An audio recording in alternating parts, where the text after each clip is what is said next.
general knowledge, her military knowledge in general is probably like pretty bad. Hey Josh, can you throw his mic in front of him, please? Oh no, he got it. There you go. We got Munchie B in the building. You already know what it is. It's the Monday show. We are live. They're telling us. Yeah, that's what they're saying. Yeah, we in here. I was starting to think Munchie didn't mess with us because he was like, you know, when he left No Jumper, he's like, I ain't coming back unless I'm on the Monday show fucking with Doughboy and Moose. And then we invite him and you don't show up. Yeah, we invited you weeks But we're in a happy row. to have you. Yeah. Nah, this is the third time I've been on the Monday show. Third time's a charm. Low BMI guys like us have to be careful how much time we end up spending around thick boys. Yeah, Sick of these fat jokes. He did it without the peptides though. Okay, Yeah, so we're if gonna I give it hang to out, him. I got non-peptides. I got no pep. But there's no pep in my step. But no, I'm just saying that we don't want to get lumped in with what you guys got going on. You're gonna get lumped in. Man, You're gonna get lumped in. these cameras y'all be shooting us up here are very humbling. I've been looking at some of these episodes like, God, I gotta get in the gym, man. Is it The camera's adding more than 10 pounds. When you was on Rolling Out, I was bigger, but but I had lost weight. But I'm bigger than when I started here. I was just like, sheesh. You learn about who is that fat guy? Oh, it's me. You got a new weight every day, bro. You go what is it today? 311. Okay. Yeah. This is a great band. Great band. Yeah. I have a trick for you. I just interviewed the singer. Oh, you did that? He was just here. I did. Cool guy. Not in the KKK. Wow, but there really is a group called 311? Pretty adamantly like anti-KKK. Yeah, you never heard of 311? Was he accused of being in the KKK? Yeah, because 311 is like the 11th letter of the alphabet is K. And Whoa, so at one that's point, this rumor swept my high school, and like I think a lot of other people had similar experiences where for a minute it was like, oh my God, 311 means KKK. I mean, these are like, it's like a reggae, like hip hop rock band. These dudes are like the biggest stoner, like the last people on earth that you would ever think would have anything to do with the KKK. Sounds like a CIA psyop now that you explain it that way, actually. I mean, the rumor went away pretty fast, it. but it was funny even asking him about it in the interview because it just sounded so stupid. I wouldn't have put that with that. I would have never thought of that. 311. Yeah, the internet go crazy with the narratives. I'm just Lush signaling that I'm not in the KKK. Yeah, you're on black people's side, just for the record. Steven, fool, could I have my Red Bull from the fridge? I forgot to get it. Why is he talking to you like that, Steven? You just respond normally. No, I'm trying to like speak his show language? him that I'm like part of his culture. Yeah. What's up, fellow Is kids? that bad? Like, should I not do that? I mean, coming off the breath smells like Compton, I don't know. It seems like you're just on a roll, man. A racist roll, let me tell you. I should have said her breath smelled like Inglewood, and then he could have had a whole. We would have got the Munchie stream off that for sure. No. I think it would have got received better. You know, like because Inglewood got like a cleaner look. You know what I'm saying? Aesthetically cleaner than Compton. Yeah, like some people think like you moved to Inglewood, you made it or some shit. I feel like Compton is like the default hood. Like for America. Everywhere. Yeah, people, like when they were like giving Terry Kennedy a nickname, they called him Compton Ass Terry, even though he's from Long Beach. Right. Okay, like, that makes if you're sense. Bam Margera, thank you. Who doesn't know what the hell you're talking about? Compton just sounds like a place where there's like an active war going on. And obviously you're referencing Instant black men, but Hey, yeah. But get him, yeah. That was Lush. you ain't a real member. Yo. Let's get up out of here. Dogs is on timing. Ralphie on these timing. days. Yo, Mr. Burrell said, Adam, the news producers have stopped talking to the mic again. Tell them not to chime in if they can't handle basic podcasting. It's so crazy. Whoa. You guys are. The Edgars. I'm on your ass, Edgars. Yo, you need to get your life together and stop fucking yapping without a mic on the podcast. What did y'all feel about the news today? Lush was kind of grumpy. I tuned in for a little bit. He was kind of grumpy He today. was a little turned up a little bit today. What do you think, Munchie? He got grumpy. He got it. I definitely got grumpy Something. today. Yeah, I don't know if it was grumpy, but just turned up a little bit, just a little extra Lush. He be having them days. He be having them days. I remember he was kind of going hard on Spuddy and what he thought he was supposed to fire on Doughboy. I don't know. Well, Lush is in fear too because now he feels like Wack is gonna take him off this world. dang. Yeah, that was a pretty intense. Wax put on his ass. Yeah, that was. Munchie knows. That's I've been there. I've been on the wax hit list before. $1,200 will get me gone. He told me. It only cost $1,500. That's your favorite line. Oh, $1,500 it was, and somebody paid $2,500 for the box as well. For sure. But yeah, I was on that whack list. But I definitely feel like it's not the best look for whack being associated with that. You know, the rundown of Future, and then to be calling it a podcast threatening people. That's probably not the best thing if you are listed as co-conspirator. That's all I thought of. You know what I'm saying? Like anybody can get ran down on. True. Anybody. Lush does have 911 on speed dial, so just watch out. Lush is not off limits. I like how he stood up for himself, even though it was when he got off the phone. He did stand up for himself, even if it was after the fact. I like that. It escalated real quickly. I always be right next to these things when they happen. I freeze up like a deer in headlights. Like I mean, think about it. The worst nightmare for a glazer is to be told that you are like a hater, even though you are glazing. Like that's such an insult to your glazing. If the person that you are glazing basically then tries to act as if you're this hater of them when you've done everything possible to gargle their balls. Right, yeah. He says nothing but positive things. He didn't say nothing wrong. I felt, you know what I mean? It was making a comparison. Well, I bring it up, you know. I said the bottle thing. Right. Whack had a whole lot to say about that. And then you said some shit, ran off a story, and now you end up in somebody documents. You know what I'm saying? So I'm like, I think that's fair. I think that's fair we to was say. talking about compare and contrast, and then he caught in and went off. You know what I'm saying? I didn't understand why he went so hard, but you know.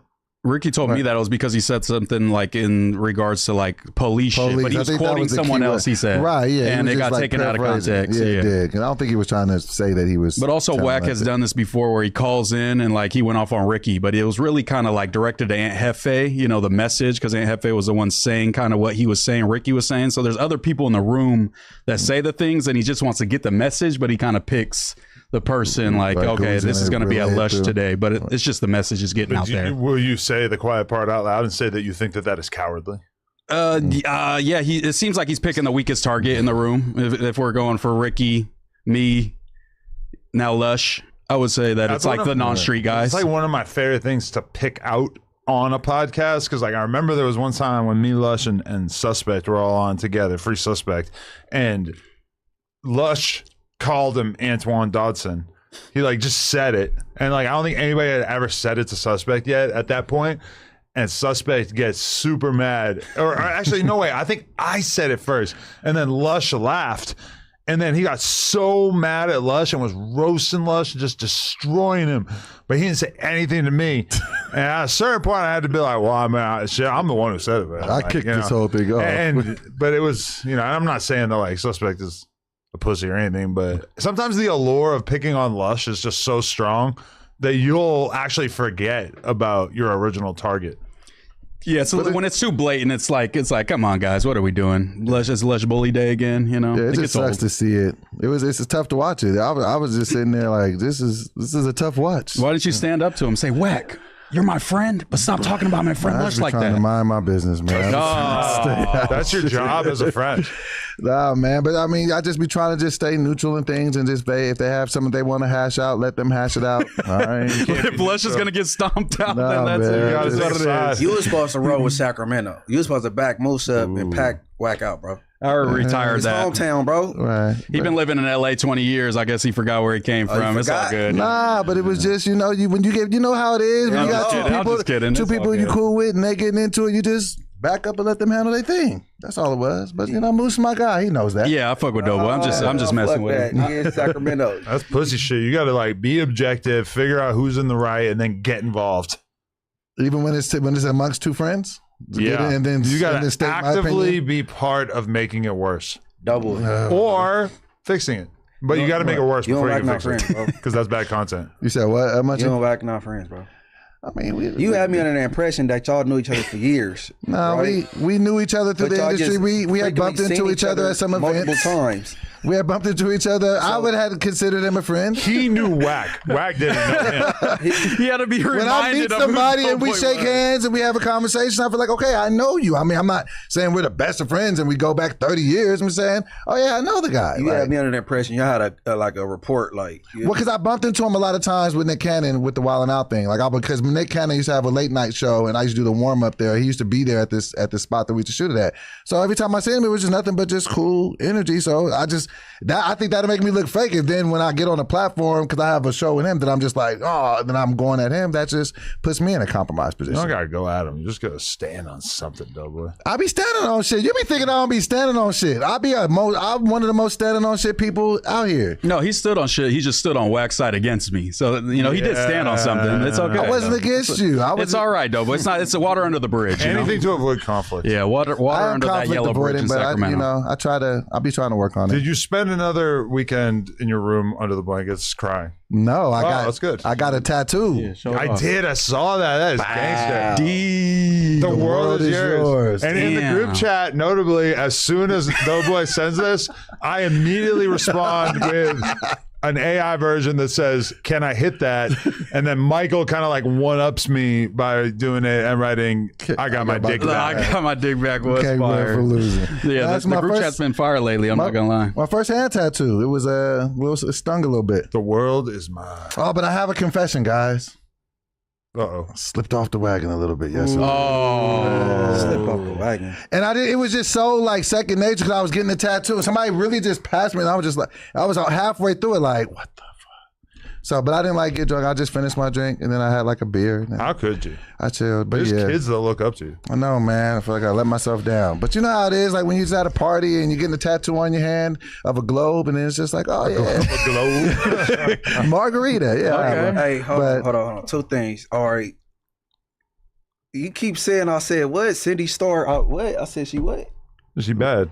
I didn't say she was fucking bad. She does say that in a lot whenever she gets brought up. She's bad, but you like used her multiple times as an example of a trans woman that you would understand people thinking that it was a biological woman because it looks so much like a woman. Yeah, like she's passing. She tricked Chingy. And then she was on stage with Designer. Designer was behind her. But all they did was take a photo together, her and Chingy, like a fan type photo. Yeah, she tried to run off with the whole thing. Explaining Designer sitting behind her while she was on stage. I don't even remember. He was rocking with her for sure. I remember that. What? But he's got a lot of things going on. He's kind of a little out there a little bit. Sydney Starr told me that she has fucked people from O Block too, which I don't know, like past, present. Like she's getting hit or she's hitting. I don't know. I didn't inquire. She probably getting hit, but I don't know because now we know apparently, and I don't know if there's like more of an update about this or not. I saw a 14-year-old boy. 14-year-old boy. Yeah, that's what I seen. 14-year-old That's outrageous. That's not at a hotel. She got caught? Yeah, she got caught. So she got caught at a hotel with a 14-year-old boy. What are we even talking about? This is outrageous. Insane. She put her balls on your leg too. I know. I kind of feel complicit. Yeah, she's locked up right now. She had they got a mugshot and all that. But okay, a lot of guys say that they would be kind of proud of their son if he like hooked up with his teacher or something. Mm-hmm. Yeah. Are we not extending that to Sydney Starr? But she was the one doing the penetrating, they're saying. So that's not a vibe. I think that remains to be seen. I'm not convinced one way or another. Well, it was sodomy with a child. Minor. Yeah, she's charged with sodomy with a minor under 16. I think maybe she was getting hit. Hold the hell up. Hold on. So he went to the police? I guess so, or yeah, somebody intervened at some point because she got locked up at the hotel, like arrested at the hotel. We don't know exactly how it went down because it's kind of like brand new. Eddie Winslow better bail her out. Bruh, he probably will. I'm starting to think that thing wasn't real. That's the mugshot. Wow. Fonnie Willis is going to actually be prosecuting her. That's big. Oh, Georgia. Yeah. Love and hip hop. She might get out then because they be fucking it up. Sydney Favors is apparently the legal name. Has been charged with multiple felonies after Hapeville police arrested the 37-year-old. Favors will face charges brought directly from Fulton County District Attorney Office. This past Sunday, the police officers responded to an incident at the Embassy Suites Hotel. As a result of the investigation, Favors was arrested and charged with multiple felony offenses related to an alleged sexual assault involving a juvenile.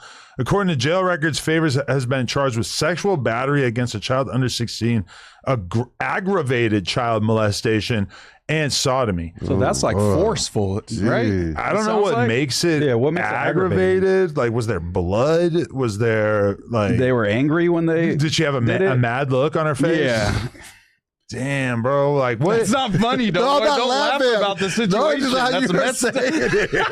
I'm starting to think. I'm starting to think you don't take trans celebrities molesting children as serious as we do. I do take it seriously. It's just you guys are making puns, and I laughed. It gotta be a storyline, Vine. We need a story. Hey, cause what was the 14-year-old doing at the embassy? Well, whatever room. Yeah, you know what I mean? Like, was he there with family? Like, where does Sydney Starr at 37 even meet a 14-year-old boy?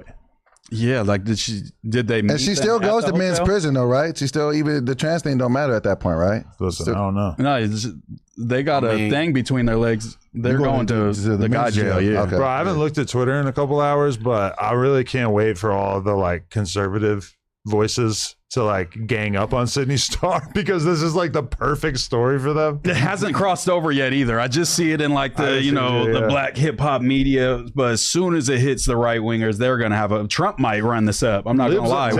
We might see Trump talk about Sydney Starr. You've even got Eddie Winslow hanging out with a child molester. Sydney Starr. That's why they can't be in the military. Get them out. Get them out. That's crazy. That's unbelievable, bro. Well, what about the J Hood text this morning? I've been smiling ear to ear since the morning. I know he did not know, he's under false pretenses, but saying, why not me? Just the quotation. So go look at my Instagram story if you don't know what we're talking about. But basically, the first text in the group chat this morning, I think, was me sending a link to the Sydney Starr news as soon as it broke. And I said, Sydney Starr arrested for molesting a teenage boy. And J Hood's immediate response was, why not me? Which is like, an understandable joke, I guess, if you were just like trying to say like, damn, like I wish I could have got some pussy or whatever, but obviously he didn't interpret immediately that this was a trans woman. Why not me with the face palm emoji? It's just crazy as hell, man. Shout out to J Hood. He said, wait, who is Sydney Starr? Yo. Normally I'm very anti-leaking the group chat, but I just felt like in this case it just needed to happen. That was one of those moments. Unsent it like a minute after he said it, and Adam had already got the screenshot. It's hilarious. I had to catch up on it because I didn't see the unsent at first. Then I finally had to finally see it, and I was like, "Is he unsent it quick as hell?" As quick as I'm like, "Damn, nobody got a screenshot." And then I open Adam's story, and it's right there. I'm like, "Quick as hell." When Munchie did his 20 versus 1, multiple different people asked me if I snuck a trans person into it. Yeah, somebody asked me that when I was there. I'm like, "There's no way they'll do that to Munchie. That's crazy as hell." That's all too much. If I would have detected that, bro, I would have assaulted said trans and Adam. And Adam. Yeah. Adam gotta get it. Adam pack him out. Adam get it to work. I would have taken it. Homies gotta be in a I'll put him in a full Nelson. I would deserve that. And we'll just Pack punch him in the out. stomach. That's a little too much. You can't be playing with somebody's gangster like that. Yeah, that's too far. No. I'm like, hey, look, I'm not homophobic, but I think I might be a little transphobic though. A lot of humming on the spot. Like it's a bar. Why do you think that is? Why do you think that is? Because I don't like the idea that they could just put on a like Trick somebody. Yeah, Put on a wig and just get it They all bragging. need identifying marks. They all need a barcode, like tat it right here or something. Like, you know what I mean? That shit ain't straight. But then they're gonna You say, remember what happened with Eddie Murphy? but he was looking for it. He was looking for it. Yeah. No, he wasn't. He was in the area. They said that's where they be at, and he was a frequent shopper supposedly. He was guilty. He was guilty. Yeah. That's charged. Nah, I don't believe that. I don't believe that about this. That's your man's. Eddie's one of the goats. I don't believe that. But what's wrong with him You being don't believe gay? nothing about a comedian, He's messing with a. I know a lot about Eddie Murphy, but I've always heard that. I just didn't believe it. People can say anything. No. And then he came up unalived like a week later. Oh, No shit. way, the same one? Yeah. You didn't hear about that? Nah, I did not hear about that. But Eddie Murphy explanation to why he even picked the trans up and got pulled over a block away. Talk about she looked sad. I pulled over actual was wrong or some stupid shit. That sounds like something Doughboy would do. She just The Doughboy-esque excuse. All right. Let's sad. poke some holes in Doughboy's bullshit right here. In May of 1997, police pulled over Eddie Murphy's car in West Hollywood. A transgender sex worker named Shalimar Sewili was in the vehicle with him. So it's not like he was in the area. No, he had this trans person in his car. Police arrested the trans person on an outstanding warrant, but they did not charge Murphy with any crime. His publicist tried to say he was giving a stranded person a ride. You seriously want me to believe this? You can't give a trans person a ride nowadays? Like, what's going on? And she actually told police that they had been having a conversation about sex work. So I don't know why they would lie about this. I'm sorry, your hero. Well, yeah. Well, now with this new evidence, that does change things. With this. Upon further findings, From 30 years ago. The question is why you didn't look into it at all, because you're scared of knowing the truth. No, it's just I know that's a lot. That, I mean, when that's like one of the urban legends, anyways. The more famous you get, they're going to throw a gay accusation on you. So it's not so far fetched that people will try to throw that on people when it's not always. You meant it to me, so you never heard this. No, I have heard this story. I have heard He's the saying story. he believed the publicist story. My question, Munchie, how empathetic are you towards men in your circle who choose to sleep with trans women? Like In my circle? Yeah, like if it was your homie and he took down a trans woman that used to be a dude. I don't want to kick it with him no more. Damn, really? Hell nah. Like, Why? Well, bro, why is you doing that? Well, You can't be holding your vape like that in an all pink outfit while talking about why is it the bad worst to look. fuck trans women. No, I'm just saying, like, if I wouldn't care. I mean, as long as you ain't doing nothing illegal, like, you know what I'm saying? I don't care who you sleep with. Like fucking them too hard? No, I'm just saying, like, I'm talking about your choice of partners. Like, obviously, as long as you ain't rocking with no minors, as long as you ain't forcibly taking it, then I don't care who you sleeping with. That's your choice and your Are prerogative. there It's not any trans comedians? Yeah, we talked about that. He loves Oh, we did, right? Yeah, we Pink had Fox. this convo for show. What's You his said name? Pink Fox. Oh, that's a You close name said, for. you said you want us to get us up here and. I didn't say that shit. You did. You said me and Adam should interview. To Yeah, see if they're Adam. funny. To see if they're funny. That's what you're saying. Not just to like hang out That with was them. your suggestion to it. You're saying there's no Pink chance that Fox a is trans funny person though. could be Pink funny. Fox is That's funny. what you're saying. Whatever is I mean, is whatever else on the sexual stuff, but she's funny. You got them jokes. So you know him? I know. Yes. Oh yeah, get him. I mean, I'm not. I can make a phone call. And watching the interview. Like, Okay. y'all need the interviewer. Okay, I can reach out. I mean, I don't have like a. Y'all be kicking it? No, I mean, I don't know her like that, but I've seen her around. I've seen her stuff. She's funny. You seen her stuff? I've seen her comedy material. What the fuck is Yeah, I've seen her set. It's funny. What do y'all think about like calling people their right pronouns? Like if someone that identifies as a trans woman, they want to be referred to as she, and they feel offended if you were to call them a he, like the Pink Fox person. I believe strongly that if somebody wants to live their life any such way, that I'll respect that, even though I don't think that they should like play basketball against my daughter or anything. Is any stuff effort like that. required, or can a guy just put on like a blue wig and be like, "You have to call me she"? Like, Nah, do for they sure. have to do You something? gotta Like, commit. what I mean? You gotta commit. You got to be hot. Yeah, pretty much. Is that's what I feel like. A lot of people is like, if you're passing, then you could get the she. If you look like a fat dude with a wig on, there's you get the he. So Yeah, it depends on what level. literally. your looks Yeah, is that's at. what it seems like. I feel like I am the litmus test of who's trying hard enough to look like a woman, and I will make that decision with extreme prejudice. And any trans woman who's not trying hard enough, be gone. What if they just don't have the money and the resources to get it done quick enough? They could be on layaway And with maybe this. this life isn't for them. Maybe they're not serious about You it. got to commit and I know get trans women who have robbed banks you got to commit Wow. to to fund their surgeries. What? I help them. it. Yeah, right. Oh yeah, you bullshitting now. I thought you were serious. Clyde Tabani. Hold on. Hold on. Yeah, I mean, I don't know nothing personally to even be like whether I'm a he or she. You know what I'm saying? Right. Yeah, I don't want to hurt nobody's feelings, but Right, I don't sometimes it's wanna like you offend can't nobody. just say like you're a girl today and then I have to refer to you. It's like, it's confusing sometimes. If you look like a dude with a wig on, My name is and Carl. you I'm got a not beard. calling you Carla. You know what I'm saying?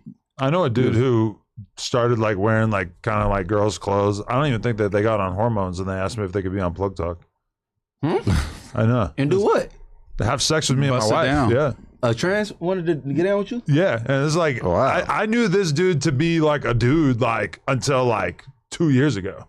And they were just a dude, but they just had women's clothes Now on. they just like wear like spaghetti tops, string tops, like little. But no boobs, no nothing. I haven't seen. If they are on hormones, it's not really like enough. They need to do more because it's not working. They still look like a. So they're not cutting the mustard in your book as far as putting enough effort. Not even close. That's why I couldn't believe that they asked me. I was like, wow, most awkward conversation ever. This is basically like just a dude I know asking me if they could fuck me and my girl. Like, well, I'm not gay. But, and that dude, I would assume, would just be saying like they want to get hit by you. They wouldn't be doing any penetrating if you were to do the scene with them. I think this dude like believes that he's a chick, like wholeheartedly. Like he thinks that like this would be me. I would feel like I was banging two chicks. Another day in the office, pretty much. Yeah. Like she's just like every bit as much of a girl as every other girl out there. That has to be an awkward combo. Yeah. That's a very awkward ass combo. What if Adam's like, okay, I'll put you on Plug Talk, and then you pull up in a spaghetti strap Tom, you know, And you have to fuck hanging out. Doughboy. Doughboy do it. You do the do. No. No. What? That's what he said when he hit in the bathroom. I didn't hit nothing in the bathroom. That was a joke. Yeah, right. It was a play. It was a story of the Everybody knows that was a play. It was a play. It remains a play. Did she forgive you? I mean, it was a joke. I mean, she knew it was a joke. At your joke, she was upset. Did she forgive you? Yeah, for sure. She was seething in the lobby when I came out She was to take mad. a little break. Yeah, You but don't she was deserve cool. forgiveness. Yes, I do. You deserve punishment. Nah, man. I'm Destruction. a good guy. I deserve all the empathy in the Do you world. feel like you are inhabiting a good guy role, or do you feel like you're like the bipolar heel? Like, are you a villain or a hero? Like on the show? I've showed sides. Oh, you mean on the show? Like on No Jumper, like not like in life. Oh, okay, no. Outside of No Jumper, No, I guess. think my good guy arc is coming out. It's coming out. I think when I came in hot. I was a little villainy, kind of just all over the place and zany and some theatrics. But now I think I'm finally starting to settle in and just make it about podding and just, you know what I'm saying, trying to do a good job, correct myself when I correct it. So I think people can see the growth in me taking the criticisms and applying the feedback. We could definitely see the growth for sure. But zany is definitely the word I would use to describe you. I like that, Doughboy, and I think you Sometimes definitely have turned. Do you sometimes wonder about his zaniness because he's kind of like dumbing himself down with the antidepressants sometimes? But I feel like if That that's doesn't dumb you down when you take antidepressants. We did one episode of this where you were basically falling asleep in front of me. that was Yeah, early on though. disturbing. That was early on when That they was were like still getting the 2 weeks medley ago. together. But no, because I mean that's the thing though. They do kind of space you out a little bit. So it's just like that's the good and the bad that you have to take with it. It's just like knowing that these medicines will just kind of have you just like the lights are on and nobody's home, and so you're just trying to just I do feel like you're the Kanye of No Jumper now. I take sure. that. Hopefully I just don't have no crazy outburst and say no ridiculous things that get me looked at crazy. I mean, okay. And also I feel like we're doing like the Apollo cosplay right now because we're like talking about the show and about each other, like, and like instead of talking about topics, which is kind of cool. But also, okay, like when we did the 24-hour stream, that felt like a very distinct era in No Jumper history. Like this is like a thing. And then it hasn't been that since. And I just wonder, like, was that a different era? Because, like, that like us choosing to spend that much time in the office, like, I wouldn't say it was like the best content that I'm like dying to recreate, but it was definitely something. Just it feels like a little bit, It was a I feel moment. like it's different now from then. maybe a little tiny bit. I think a lot of it has to do with Doughboys, like, evening out for sure. Like a lot of I the can content. be a lot to deal with. I can come out, hot. That's why I be trying to, just But it's chill not out. just you. I'm saying like you were the centerpiece, but it's also like our reaction to you has changed a lot too. Like everyone was just like, Doughboy, don't do that, don't do this. And now we've kind of grown to be like, that's just Doughboy. Also, you stop drinking and you're on the meds and Right. you're a different person. You're, easier to deal with. But Right. I think both our reaction to Doughboy and your changes have equaled, a much smoother path. I think what I deal with too, because this is what I've learned that I've seen happen with myself. Like if I'm just drinking and doing my thing and not on meds, whatever. Like if I'm just having a conversation, I'm a lot faster. I'm just quick to speak, and then sometimes I'll even say something, and then I'll watch it later. Like, dang, like why did I say it? So I'm like really, really fast. Versus if I'm medicated, then it's just like I overthink about everything I'm saying now. So now I'm just like, should I say this? Should I not say it? How is this going to be? So it's just trying to find that balance of where's the in the middle at. It seemed like you got comfortable. Like you came in, you didn't really know how you were supposed to act. You know what I'm saying? So Right. then you know what I'm saying, you got comfortable and settled in. You know what I'm saying? But also, we were all like figuring out, like, okay, what do we think of this fucking strange guy? Right. Well, how do you feel like now that it's settled out? Like Right. now that we're now that we're like 5-6 months in now. I mean, like you know, you think The Doughboy experiment. you know, you think it'll last? Think it'll keep going?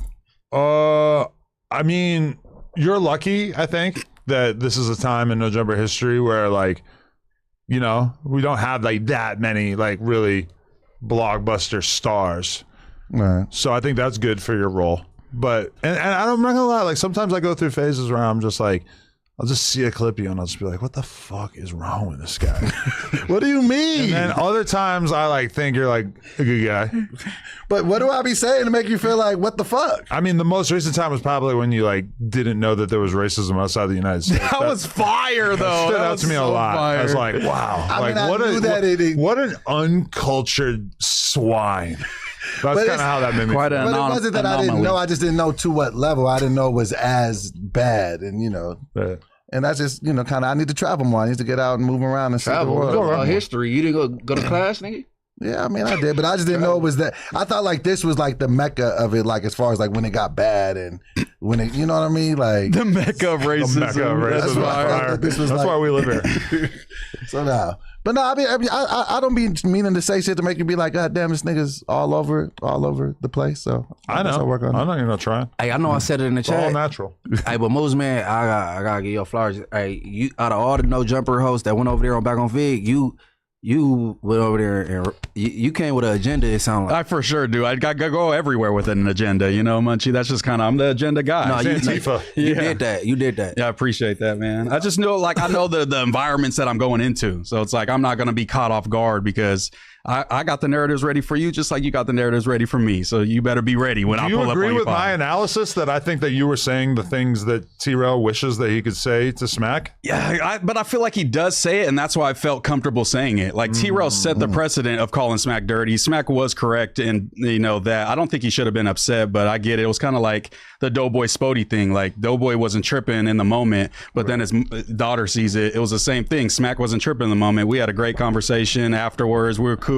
Then his mom gets sent the clip, and then he's tripping. You know what I'm saying? Yeah, that's what he said. His mama got sent the clip of him, Adam, and Wack clowning Smack even worse and reacting to my clip, and that's what set him off and made him feel some type of way and feel like T-Rail doesn't defend him, and T-Rail set the precedent of talking shit about Smack. But I would agree with that. That's why Smack is like very easy to like control and manipulate because he gets upset about things like someone sending a clip to his mom. So like all you gotta do is like run up some good Smack content and he's gonna be all upset and shit. I do feel him know how you can like it could hit you later and some shit can piss you off. So like, you know, like you walk away from something like, yeah, I ain't really tripping, and then you sleep on it and you wake up and you start, and especially if he was getting phone calls and shit, you'd be like, man, motherfucker. So I can understand getting Smack it delayed. I didn't know that part about the clip getting shit this morning. Yeah. And Smack would like, I go in, I just kind of match the energy. Like I wasn't just on Smack's head from the jump. I was talking about the Adam or the me and Wax situation. He's like, well, none of them views is yours. You know what I'm saying? You don't get paid shit at No Jumper. So I'm like, such like an easy layup. Yeah, it's like so easy. He's just setting you up so easy. It's like, oh, he threw me the lob like D-Wade to LeBron on the Heat, and I said, oh, well, you know, it's like you not being on the LLC with the same guy, you know.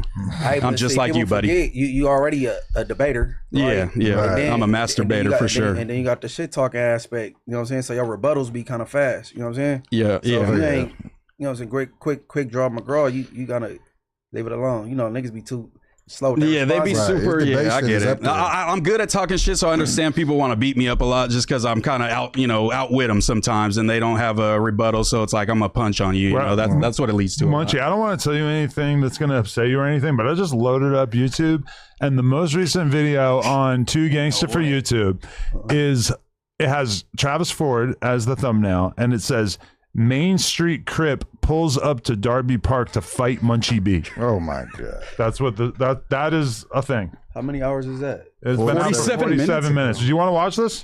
5-minute video. Sounds fun. That dude gonna get so hurt. He has an AI thumbnail that's him, and then welcome to Darby Park. Inglewood. Do you Inglewood, want to Darby watch Park. this, or is this too serious? No, it ain't too serious. Okay. I'm firing it up. We got headphones right here if you want. I don't know. He was dissing you on Hater Road too. I think I saw that clip. Yeah, I heard. Sounds like a crazy thing to do. Yeah. All right, we're gonna log in to the best YouTuber of all time. What it do?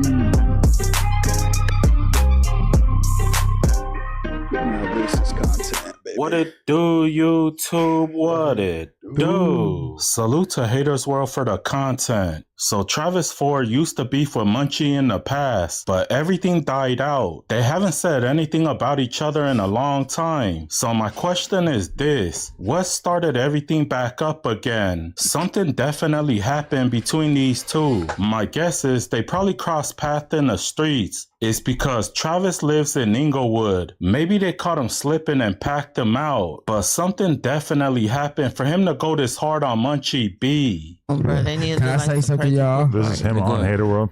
Can I say something, Ebony? Yeah, shout out Ebony Mistake. This is my here dog, we go man. again, part 2. I got love, but it's a blind nigga. Oh. Just keep talking about me, right? So this the first thing before I get to this blind, right? The love peanut butter in his booty cheeks, which you got to watch out for my peanut butter brand coming out called Peanut Butter Booty Munchie. But look, I'm gonna tell y'all this, cuz stop saying my motherfucking name, cuz I don't crip. It's just like this, right? You can't fight me, cuz you fake blind. You know you fake blind. Cause you know too much going on for a nigga that can't see. Right? And the whole world see it, right? So yeah, stop saying my name, bro. Talking computers, fool. Yeah, but stop saying my name before it get deadly for you. Straight up. Damn. I'm gonna be at Alex Alonso, dog, next. I'm gonna be at Alex Alonso, dog, next. All right, let's change the subject. Stop saying my name. Cause I just moved to Inglewood. I stay right on Hardy. Stop playing with me. Damn, that's a lot. Travis knows that Munchie does content with Street TV, so he pulled up to Street TV's house and he put peanut butter all over the doorknob. He knows Munchie is blind, so he won't be able to see it. When Munchie turns the doorknob, he'll have peanut butter all over his hand. He said that will remind him of that night in LA County Jail. So it, my boy. We got Street TV right now, you know. We right here. Y'all see the vibe. Y'all see the Addy, man. We right here, Street TV, man. It's a nigga that keep talking about me, man. So I'm like, the type of nigga I am, right? I don't know how to bang in the internet. I'm not an internet nigga, so I'm gonna just like show y'all something real quick. Hold on. Crap. I can't get in this gate. Alex. Let me in, Alex. You here, nigga. Y'all see the vibes? Hold on. Hold on. You gonna know. Let me in this bitch. Okay. Ford. Skippy, bitch. Skippy all over. He's like dressed up like a blood. He got like a red rag on and shit. And he's playing, writing his name, smearing peanut butter everywhere. So your fucking doorknob, bitch. So when you come in here, you're gonna mind the Ford. How did he clean his hands? Stop playing with me, nigga. This when is I pull real up again, crackhead it's gonna be behavior. like, Look at his hand. Oh, What's up, bro.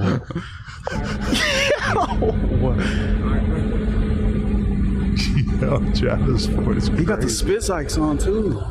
Okay.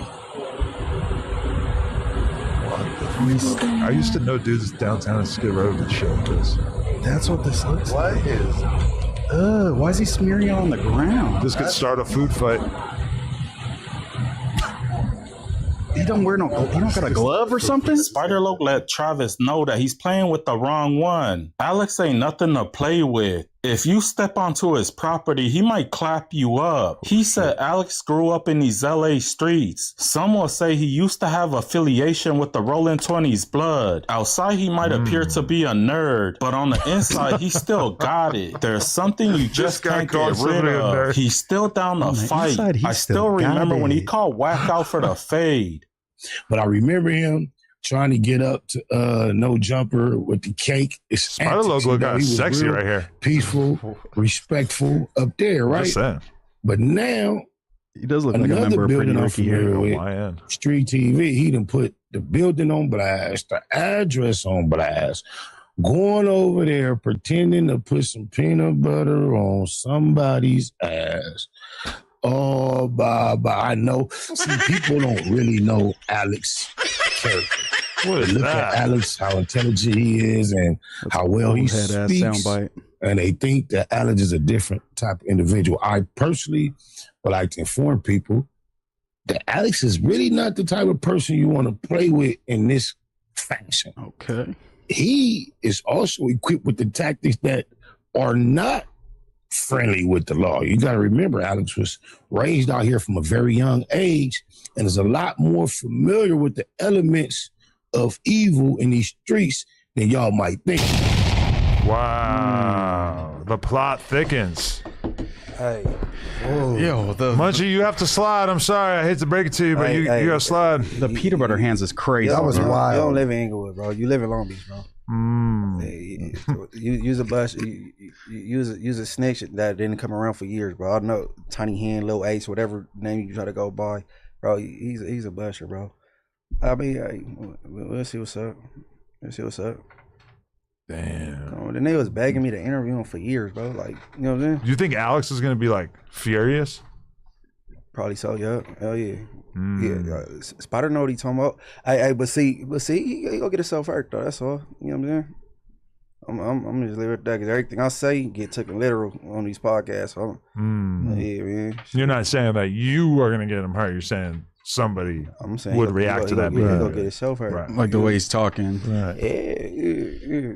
I swear to God on my daughters, bro. Him and that dude Melvin wasn't when I was in front of him in Denver. It wasn't like that. On my kids, bro. He know that. That nigga. And Snoopy Badass is Melvin. Oh, okay. Oh, yeah, because they were saying they ran down on you, took something from you or something like that. On my daughters, dog. It didn't go that way. The dude that had me and my boy out there, you know what I'm saying? He'd tell a story if he, you know what I'm saying, if I was to get his number off Instagram, like, you know what I'm saying? Hey, but you know, shit. I'll be you know, have fun with the little virality right now. You know what I'm saying? Do you give him any sympathy because he seems to be like pretty intoxicated whenever he's like on these podcasts talking crazy like that? He seems pretty sloshed. Or something. I think he be indulging in some type of drugs. A few bitches be like sending a nigga like sickly and shit. You know what I'm saying? Yeah, he's a pretty skinny guy. Yeah, you know. You go hit it with a response video, or you just not even going to respond to it? Just going to let it go? No, he don't live in Inglewood. He live in Long Beach though. I know he live in Long Beach. Why you keep talking about something? I mean, you live in Long Beach, Travis. Do you like not consider it to be some super serious shit off rip just because he went and made an internet video? So he said he don't do internet banging or some shit, but look what he doing, some J-Cat shit. You know what I'm saying? Yeah, we'll see what's sending Travis. Yeah. I feel it. Yeah. All right, Moose Man, what do you want to hit? What's your topic of the day? What about that first one? I thought that was pretty interesting. Forbes released their list of the highest paid podcasters of 2026. I'm surprised Smack wasn't on it. Yeah, Joe on there. Yeah, Charlemagne was on there. Those are the two, black kings that were on there. Subscribe to continue. Was it? I thought they just had the list. I seen there's a bunch of other people who made articles about their list. So, what were the top paid podcasters according to Forbes, and how much? I think they said Joe was making 80 mil at number one. Yeah, I did see that. Ridiculous. 82 million. 82 milli? I think Joe was number 15, and then Charlemagne was 10. Yep. And then so it's pretty crazy how like a lot of these are people that you like never heard of in your whole life. Like who the fuck is John Coogan and Jordy Hayes, Technology Business Programming Network? But you were just saying that text you sent. Hey, if you stop covering hip hop and cover business, you make 10x your money. They gotta be some guys covering some business stuff. That's what I was saying. So much money. You know why? Like the kind of content that we do provides like a pretty poor rate of return on YouTube is because on YouTube we fall into like an entertainment category. Like people are watching all of our content to just sit back and like watch it. It has nothing to do with any kind of purchase. And it's like, but when you think about it, like to make a video about buying things is so specific. Like, it would be so hard to like stand out making that kind of content, because most people just aren't really watching YouTube videos because they're trying to figure out what they want to buy. But those are the kind of things that are like really valuable to advertisers, so they just pay way more. Yeah, if you can corner that market, that's where you make the most money. It's just hard. It's probably oversaturated as hell, though. I think like the self-help type content got the highest RPMs, you know what I'm saying? And if it's not like kid content, because I know like the 4 kids stuff, like they're saying like a lot of that has high ass RPMs. Does it? I heard that like kid content, because they're not allowed to track your information if you're a kid, I guess. So they like don't have like very specific information about you, so they're not able to target the ads well against young kids, is what I heard in a previous time. Maybe it's changed, because I know they changed that a lot, but I was just thinking of like the Ryan's Toys and people like that just fucking are humongous on YouTube. Yeah, I mean, like one thing that kind of stands out to me when you look at this is just that like podcasting was supposed to be, you know, new media. It was supposed to be like all these new faces. And when you really look at this, it is kind of like a lot of people who are already famous before the internet took over, with some notable exceptions. But the Kelsey brothers are up there, you know what I'm saying? The 35 million. I wonder if the Kelsey brothers would be on there if it wasn't the year that they interviewed Taylor Swift, which like massively artificially boosted their stimulus package. Yeah, their first episodes with her, that set them on fire. But they, you know, they also still have a loyal fan base for sure. It also just stands out that a lot of like bad podcasts apparently make a lot of money, because like Call Her Daddy is absolute dog shit. Joe Rogan sucks. It's just, you know, in general, like a lot of the most popular podcasts are with people who are objectively not that great. And so that makes me feel good to know that. You don't fuck with Joe Rogan shit? I mean, he is unk, but also he fell off. Ever since COVID, COVID kind of brain broke him. Audience captured him a little bit, and it's never been the same, I feel like. But hey, I'm a lib. What the hell do I know? I'm a piece of shit.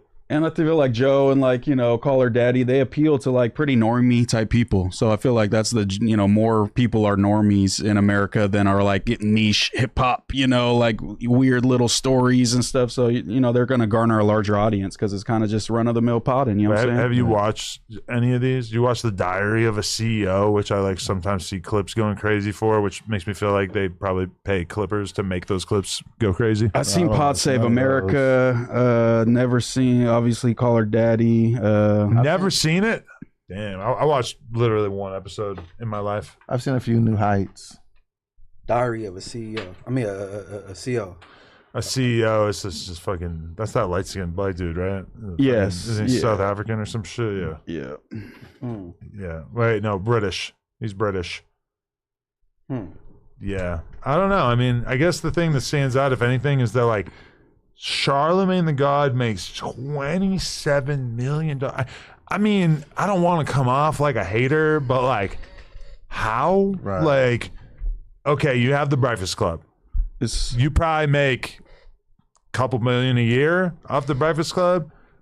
Then you have like the Black Effect Network, which I understand you got a lot of funding to create this network, but I don't assume that that's like some huge windfall that's coming into you at all times. And then you have like Brilliant Idiots. Okay, make a little money on that. But you gotta think the 20 million of that is probably Netflix. That's what I'm saying. You know what I mean? Netflix threw probably a giant, at least 10 at them. I know that you know what I mean? Like, audience though. Maybe it has to be. A large chunk of that has to be the Netflix deal, because that's why would a Netflix deal pay you like $20 million in 1 year? Because it's like the Breakfast Club. You're thinking you're getting a big like legacy media member. It's owned by iHeart, and like they what are they doing? Like they're gonna give like. Do you really think that like everybody on the Breakfast Club got like $10 million to go to Netflix? No, not everyone, but I think if somebody did, it was Charlemagne. You know what I'm saying? Charlemagne's the star. The other two are gonna not have the same terms. I would love to know how they vet these numbers, because it just does not make any sense to me how the fuck Charlemagne can be making 20. Yeah, I'm pretty sure Netflix. My Envy. Envy's just like a side character. Oh, yeah, he's you know great. What I'm saying? Like Charlemagne's the only reason people watch the Breakfast Club. Let's be real. Yeah, absolutely. I think the chemistry between all of them is good. Take Charlemagne out, they not on the top. I feel the same way if you took Envy out there, it would suffer too. Nah. I think it No, would. I don't think so. But okay, here's the thing. Add Andrew Schultz, swap out Envy. Does the Breakfast Club even exist anymore? Nobody fucking watches that shit anymore. No, I don't even see them going viral anymore. I feel like they left YouTube. They lost 90% of their audience. It's over. Right. That's just me. I'm sorry. Like, I don't want to be a hater or anything, but it just feels like something very, very bad happened. Yeah. And I don't watch any podcasts on Netflix. I don't think I never. I don't even watch Never the Joe. will. I don't even watch the Joe and Jada, and I actually think that one's pretty cool. So when you about to put out a project, do it even make sense to hit the Breakfast Club still? Because like I don't think everybody really tapping in. Not like it used to, like, for you know what I'm sure.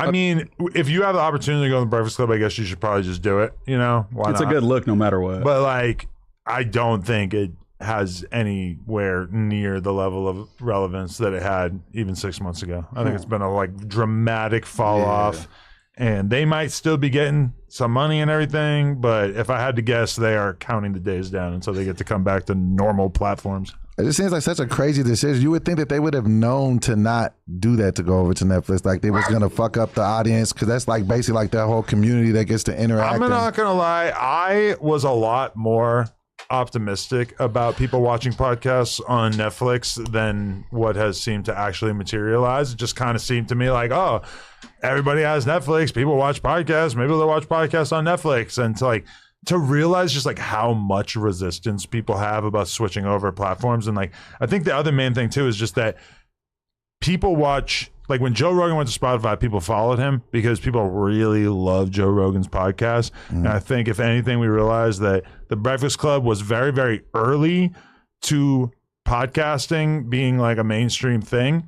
But besides that, they just don't have the kind of fan base that they maybe thought they did. Like it's just not that popular. It would seem like it would be simple because everybody does have Netflix. You would think everybody would just go, but I just think people don't like changing from their routines and shit to go over there because everybody got Netflix, but I don't think people are still watching the Breakfast Club as much as they were when they was on YouTube. Do y'all think that once like their deal's done, they could go back to YouTube and garner like the same type of audience? Because it kind of made me think of like the streamer Ninja when he was like at the peak of his popularity, one of the biggest streamers in the world. He went to Mixer. It was like Microsoft streaming platform. They paid him crazy bag. He went over there a couple months later. It was like 6 months though, and he kind of like fell off, lost his fan base, and then came back to Twitch and stuff and kind of garnered, but he never became one of the bigger ones again. I think they're gonna have way more views than they had before they left. Adam, if they came at you with a crazy number to take No Jumper to Netflix, would you consider it? I think there's there's the opportunity to like sell high. Like if you get offered an amount and you think it's just way more than it's actually worth, and you think you could like endure whatever struggle moving platforms will put upon your business. Because I think if No Jumpers on Netflix, that maybe like 10 to 20% of the audience would stick around, and that's pretty bad. But I think the thing that's really bad is that I don't think you're getting any new viewers from Netflix. I don't think anybody is going on Netflix and seeing a podcast from somebody that they don't know and thinking, oh yeah, I'll watch this. I don't think that's happening at all. It's way too many options on Netflix. Hey, y'all seen how Uncle Murder went crazy on Memphis Bleek? Yes. That shit that's the funniest shit. Went crazy on him. Let's play. What happened? That was on Gillian Wallow show, $1 million worth of game, and they brung up, Bleek, little, they be having their little calling them tax write-offs and shit. And yeah, Bleek was saying pretty much y'all have never done dependents. anything outside of 50 of substance, and then they like, motherfucker, you ain't done nothing outside of Jay-Z. All right, let's check this out. Hold up, man. And the only Bleek verse I ever fucking like is the one that Jay-Z wrote, nigga. The only Bleek verse I ever like is the one that Jay-Z wrote. I ain't never like a Bleek verse that he wrote by himself. Fuck out of here. Niggas ain't no Memphis Bleek fans like that neither. How nigga. dare you? Why you stunned like that? Now I'm just saying back to that shit, nigga. I'm dead serious. You on back to that. right now. Yeah, I am. I'm on 1,000. I'm on 1,000, nigga. You talking about Bitcoin for Bitcoin, bank account for bank account, nigga, and business statements for business statements, nigga. And we can do it next week. Yo, look. And let's check the transactions. You know how you can scratch it out so nobody wire nobody nothing, nigga. Let's see how much money niggas really got, nigga. And check the safe. Because we got the safe money too. I got it safe in the crib. And I just took my kids first class flights on Disney. We was in Disney World, nigga. I do shit with the kids, nigga. You heard? It was me and 2 of the homies and 13 kids, nigga. We do shit with hold up, man. And the only Wow. Yeah, it was low. He went before they know. He went. Yeah, he was going up. Yeah, they been beefing in the metaverse. That shit funny. That was intense. He said, "Oh, he said something about me." He was waiting to say that shit too. He went on. But what do we know more outside of just like their big homies, 50 and Jay-Z? What do we know more about Memphis Bleek's contributions, or more about Uncle Murda contributions? Because I would say Uncle Murda. I've heard more about him. Yeah, I just hear about Uncle Murda more. Like, you know what I'm saying? Even with his yearly wrap-up joint that he normally does, like, you know what I'm saying? Like, and then his affiliation with 50, like, you know what I'm saying? You just kind of see him a lot more than you see Bleek. Even when he was running around with Mano, you know what I mean? Yeah. Or the wrap-ups, you know what I'm saying? The wrap-ups, that's what I'm talking about. Yeah. The yearly joints. But, I don't think nobody reciting no Bleek songs, like he said. I mean, what's a big Bleek song? There was that one song. Yeah. Bruh, I remember what it was like to be a fucking Memphis Bleek fan who like kept listening to these albums and wondering like if he was ever going to take off, because when we were kids, we really thought like, oh, if Jay-Z says that you're going to be a big rap star, then you're actually going to be a big rap star. And he made a lot of good records over the years. Like, he is like a good rapper. He just doesn't have like anywhere near the star power.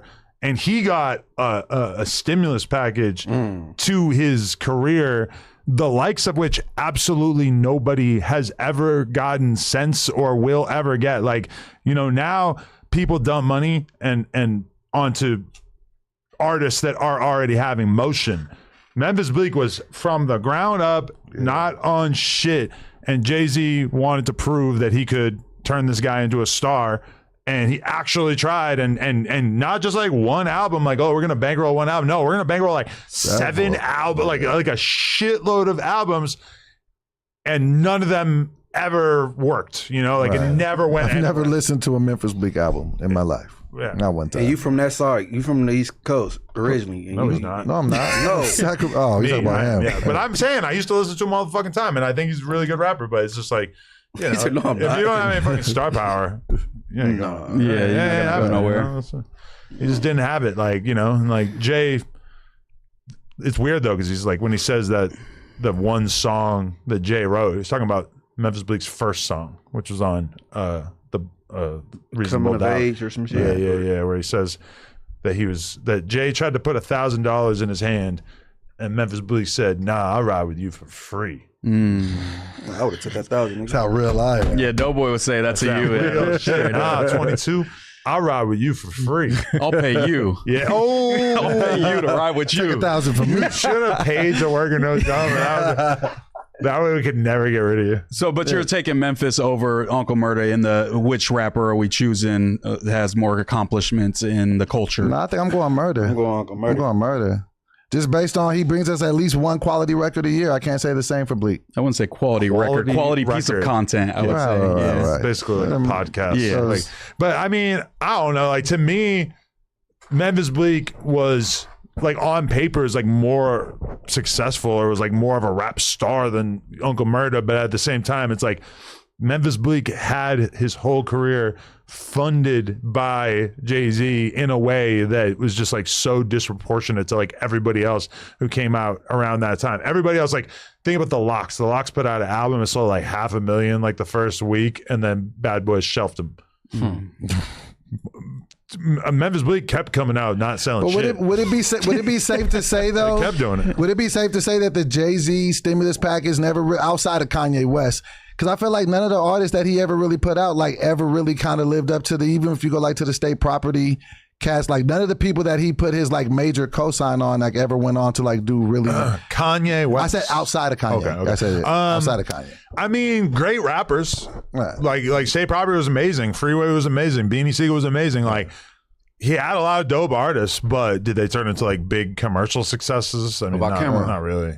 Cameron, they kind of had their own thing going, and they kind of came like more on like a partnership thing. Jay never wanted anything to do with them, and Cameron really was like the harbinger of the end of Rockefeller, because Dame signed him when he wasn't authorized to do so. And Made that him kinda, a vice president. kind of initiated the end of everything. And to me, Beans seemed like a huge thing during that era, no? He was, but you know, if you want to compare him to like a Kanye or a Jay, Yeah, it was yeah, like of course. big, massive commercial hits. But like in today's standards, Beanie Siegel, you know, Top like, guy, Look yeah. at Pooh Shiesty. It's like, you know, like yeah, he's got hits, but like Beanie Siegel had hits too. Yeah, good. Some good albums too, for sure. And Kanye went the unconventional route with them anyway, because they were trying to just like shelf him and just make him just primarily a producer. Like, you know what I'm saying? They weren't trying to, so he kind of like. Well, I mean, keep in mind that like every producer who wanted to be a rapper ever has always failed. That like Kanye was kind of the first one, you know. It's like that. Like they had every reason to believe, like, oh, you're great at making beats. Just focus on making beats. Like, why the fuck do you think you can be a rapper? And then he was just like the one dude who pulled it off. Right. Yeah, that still kind of rings true to this day. Whenever we see the guys who come out as producers and I start like rapping Hit on Boy. their Hit Boy on some rap shit be dope. I like him a lot more as a producer, I would say. But I mean, it's I like his kind of music. crazy when you think about it. Like, it just doesn't like, and big producers will rap and nobody cares. Yeah, Nobody that's even pays attention. It's very hard to get people to pay attention to producers in general. Sunny Digital was rapping for a good minute and he stopped. Well, now he just tweets Timberland was rapping for a minute. I mean, but Timberland like made great songs. One of the songs he was on, for sure. He's probably the best. I think he case of that. focuses more on beats now, Dre. though. Even though he didn't write shit, but Dr. Dre. Nah, you got some legendary verses. You know, Jay-Z wrote them. You know It used to be Right. more of a thing. yeah, Let's be real. but was Dr. Dre like sitting there making every aspect of the beat, or was he on his DJ Khaled shit? No, he's making them beats. Okay. He's cooking. Right. Hell yeah. Shout out to Dr. Dre. Shout out to Dr. Dre. All right, what else do you guys want to fucking talk yeah, about, what else man? we got up on the Let's check topic out this list? topic list here. What we got?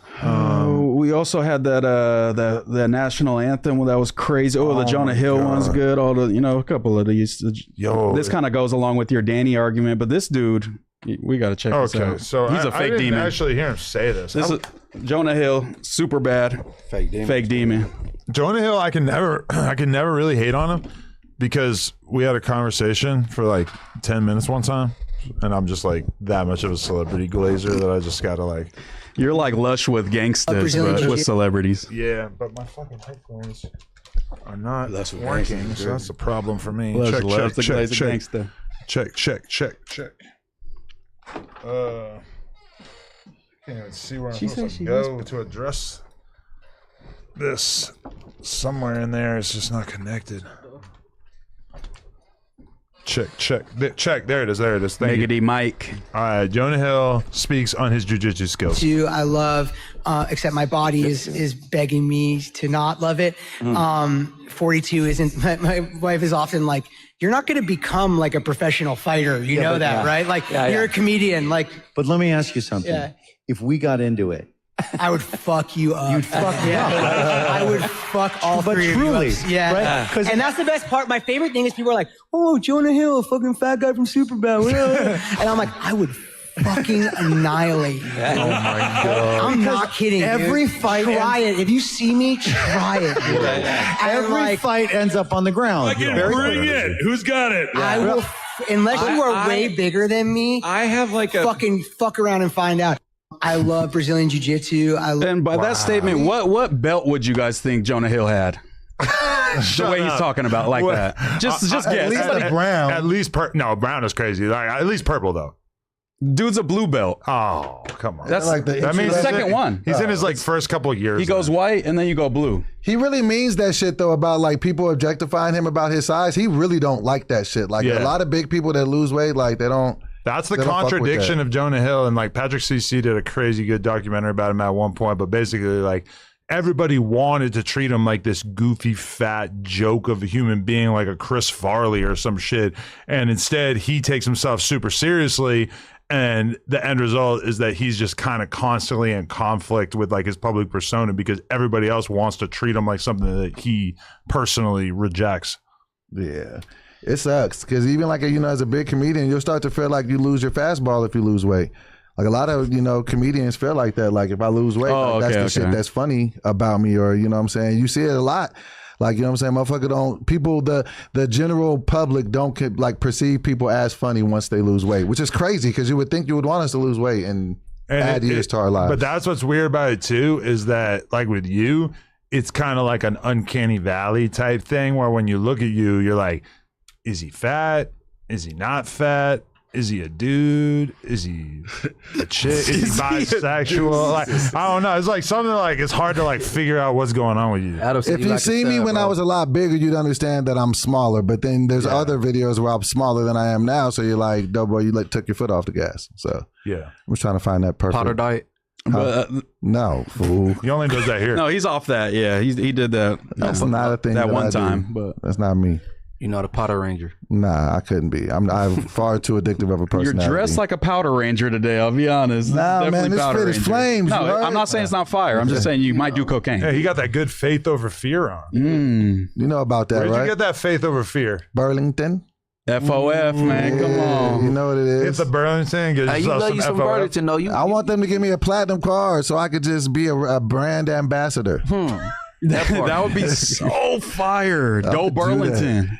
Oh yeah, for sure. Yeah, we're gonna get our matching fits from Burlington. I'm gonna rock with you. Hey, let's do that. Let's do that for the next Monday show. Let's get A, B, and D fits for show, but from Burlington exclusively. That's so good. Yeah. Yep. Yeah, that's good. That's Monday show shit. If you want to be a part of the gang, Munchie, you got to get a fit from Burlington. I've been trying to secretly recruit you, but Adam ain't gonna let it happen. We had all the same shit on last. The what's camel that? pants. The camel That's pants. crazy. Yeah, y'all For 6 people to have that shit on. You're organizing the news didn't plan that fits, shit. like you know what I'm Right. saying, but we can't get a matching fit. That's crazy, Munchie. You'll match with Kyle, but not us. Is crazy. I'm gonna be real. Like I'm just kind of anti any like inspirational drip. Like positive. Faith How over come? fear. Faith over fear. I'm anti any shirt that is like supposed to motivate you to like get out and get there. I really believe that. What does that say right there? Read it. Faith and fear cannot live together. Right next to the Joker. Yeah. Why so serious? Why so? And see, I got it. See, I put it on my body. I put it on my clothes. Yeah. Faith over fear. It's on my body and on my hoodie. You should get a tattoo of a cat that's like hanging there, and it says "Hang in there." Just all like the school posters that were on the walls.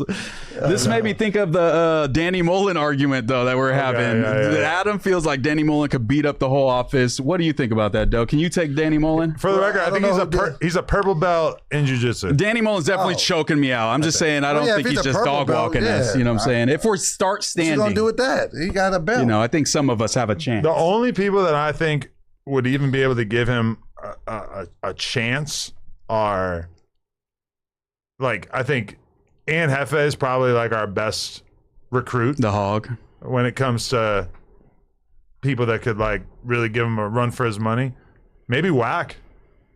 So you're feeling like the people that are heavy grounded, they're going to be harder to take down and stuff like that because they're like more like feel like they have a good center of gravity. People with weird shapes. Yeah, because you don't know where to attack them at. I feel like both like J Hood and Whack have like weird like barrel style bodies. Yeah, And like that 1930s boxer kind of Do fade. Whack got dentures? I don't know. Why I somebody think be so. talking through clenched teeth? Am I tripping? He's aggravated. No, Like He the just nigga don't be be like upset. opening his mouth all the way or some shit. Nah, I don't think You don't he got notice that? dentures. I don't know. He would. That nigga got Doughboy dentures. said he would never get dentures.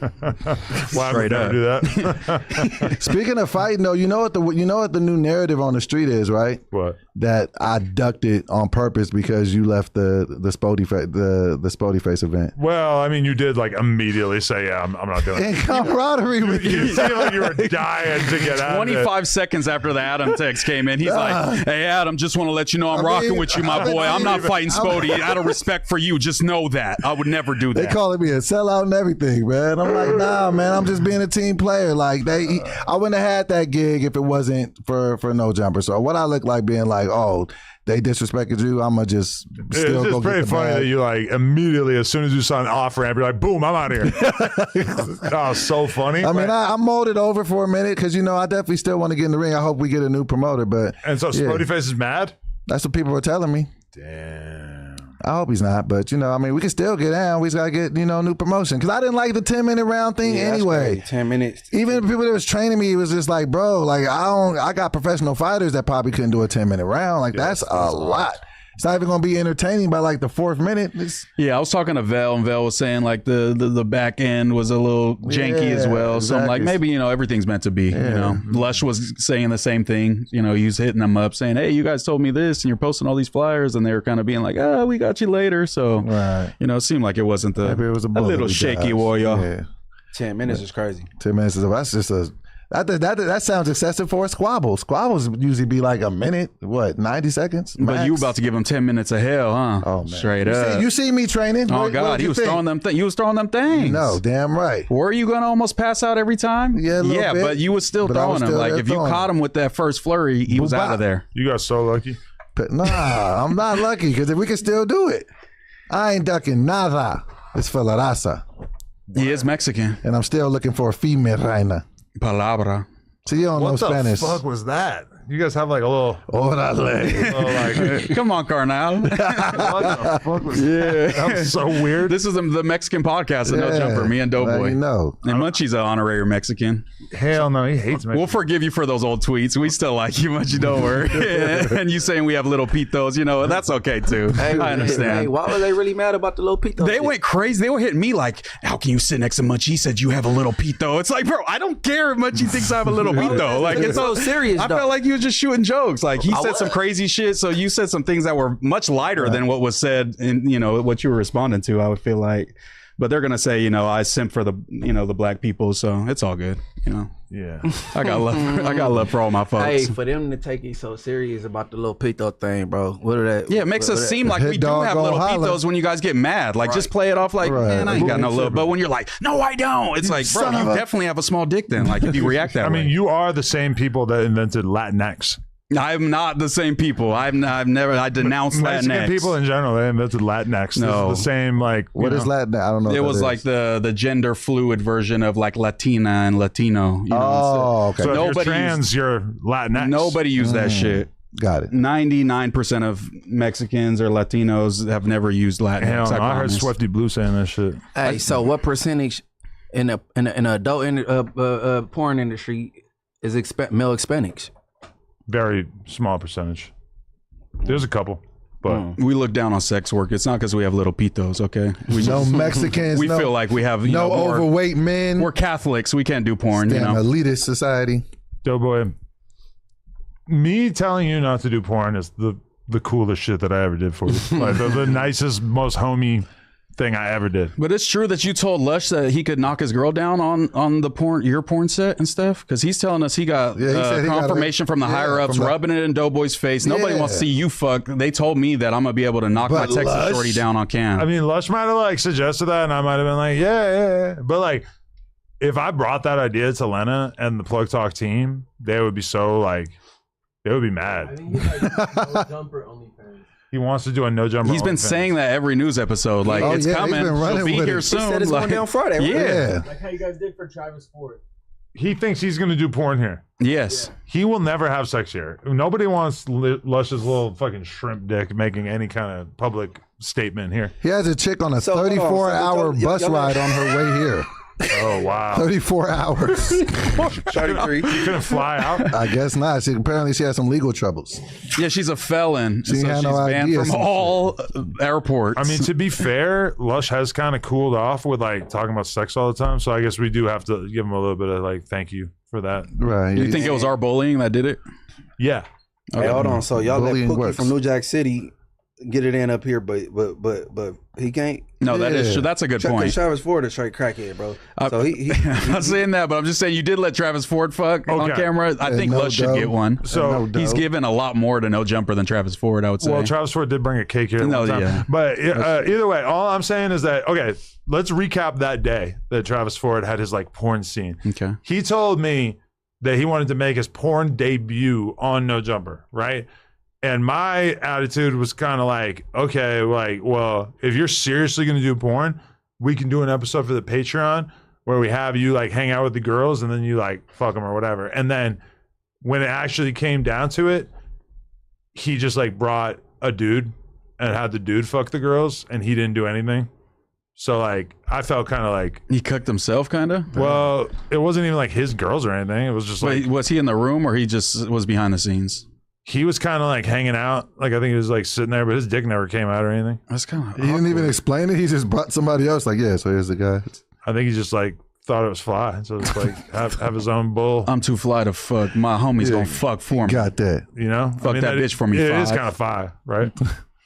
I guess it's just how you look at life. You know, it just depends. You know, it's one way. Different strokes for different folks. Yeah, literally. That's what they say. Yeah. Shout out Slim Poke. Slim Poke was the one actually laying the dick down. But if you bump into Jonah Hill on the street, Adam, he gives you a crazy look like, hey, homie, I'll whoop your ass. You think you got him? Y'all both standing? When I saw Jonah Hill at the Santa Monica Stairs, maybe 6 years ago, he was very friendly and made it very clear he was a No Jumper fan. And so you're saying he's sterning that down before he ever catches your fade? I don't think he wants anything Shit. in that. Well, okay, if he's really a blue belt, shit, maybe, yeah. But you're an MMA guy because you have boxing experience now. You also rolled, so you're pretty much like Patty fucking Pimbleton So at you're this saying point. I'm the total package? Yeah, Wow, bro, there's. I didn't even think of it like You're that. the Jonah Hill stopper. That's a great point, Matt Moose. Thank you for saying that.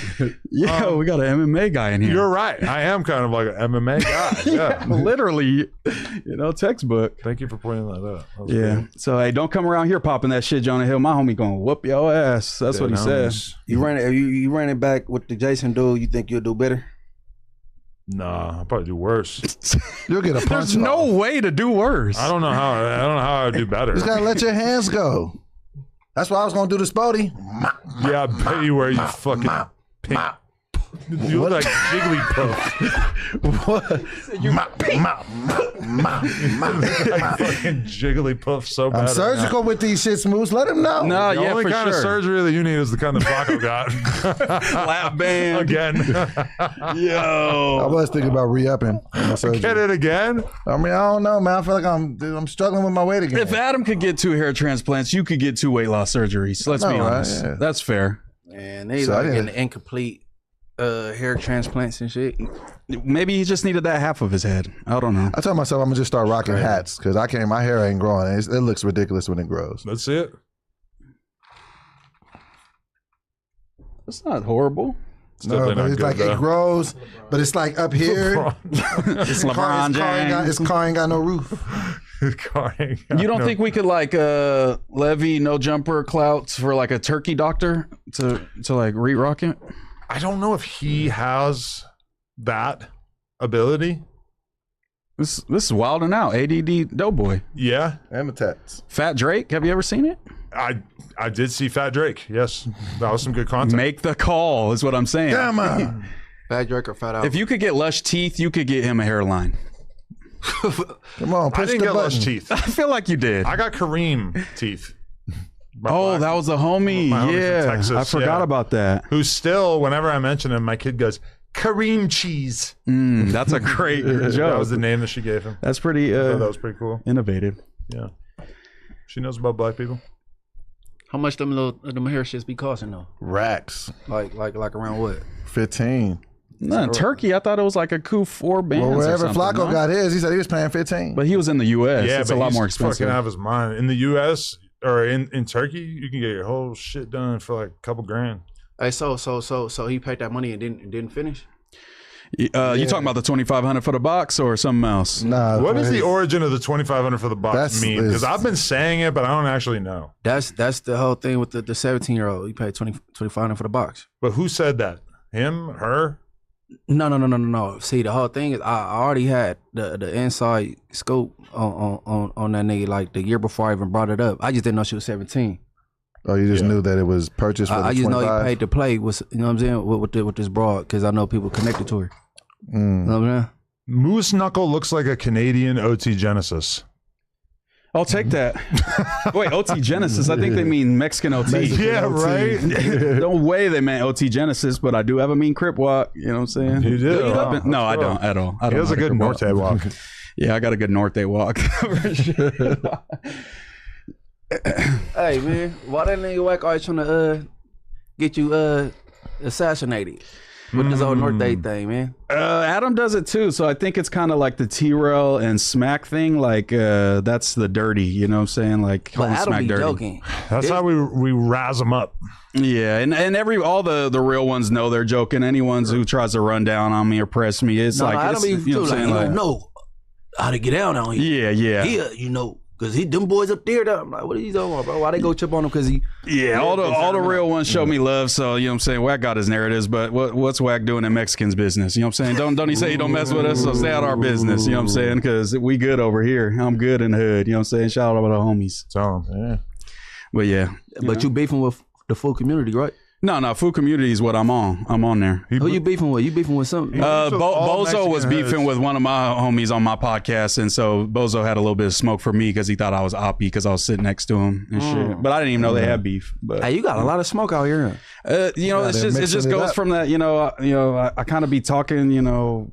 Shit. Speaking my truth. You know what I'm saying? I can't withhold my opinion and kind of dance around stuff because I don't like people that podcast that way. I just want to, give me the meat and potatoes. That's why I try to get an audience, and some people get offended. It's all good.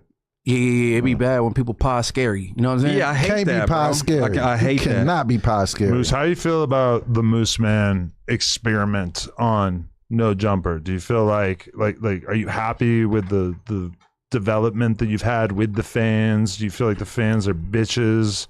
No, I love the fans. I think I feel like I came on a little too hot, just like Doughboy. We're just trying to find our footing around here. Maybe acted in ways that wasn't really true to my character at times, but I feel like I've gotten a lot more comfortable.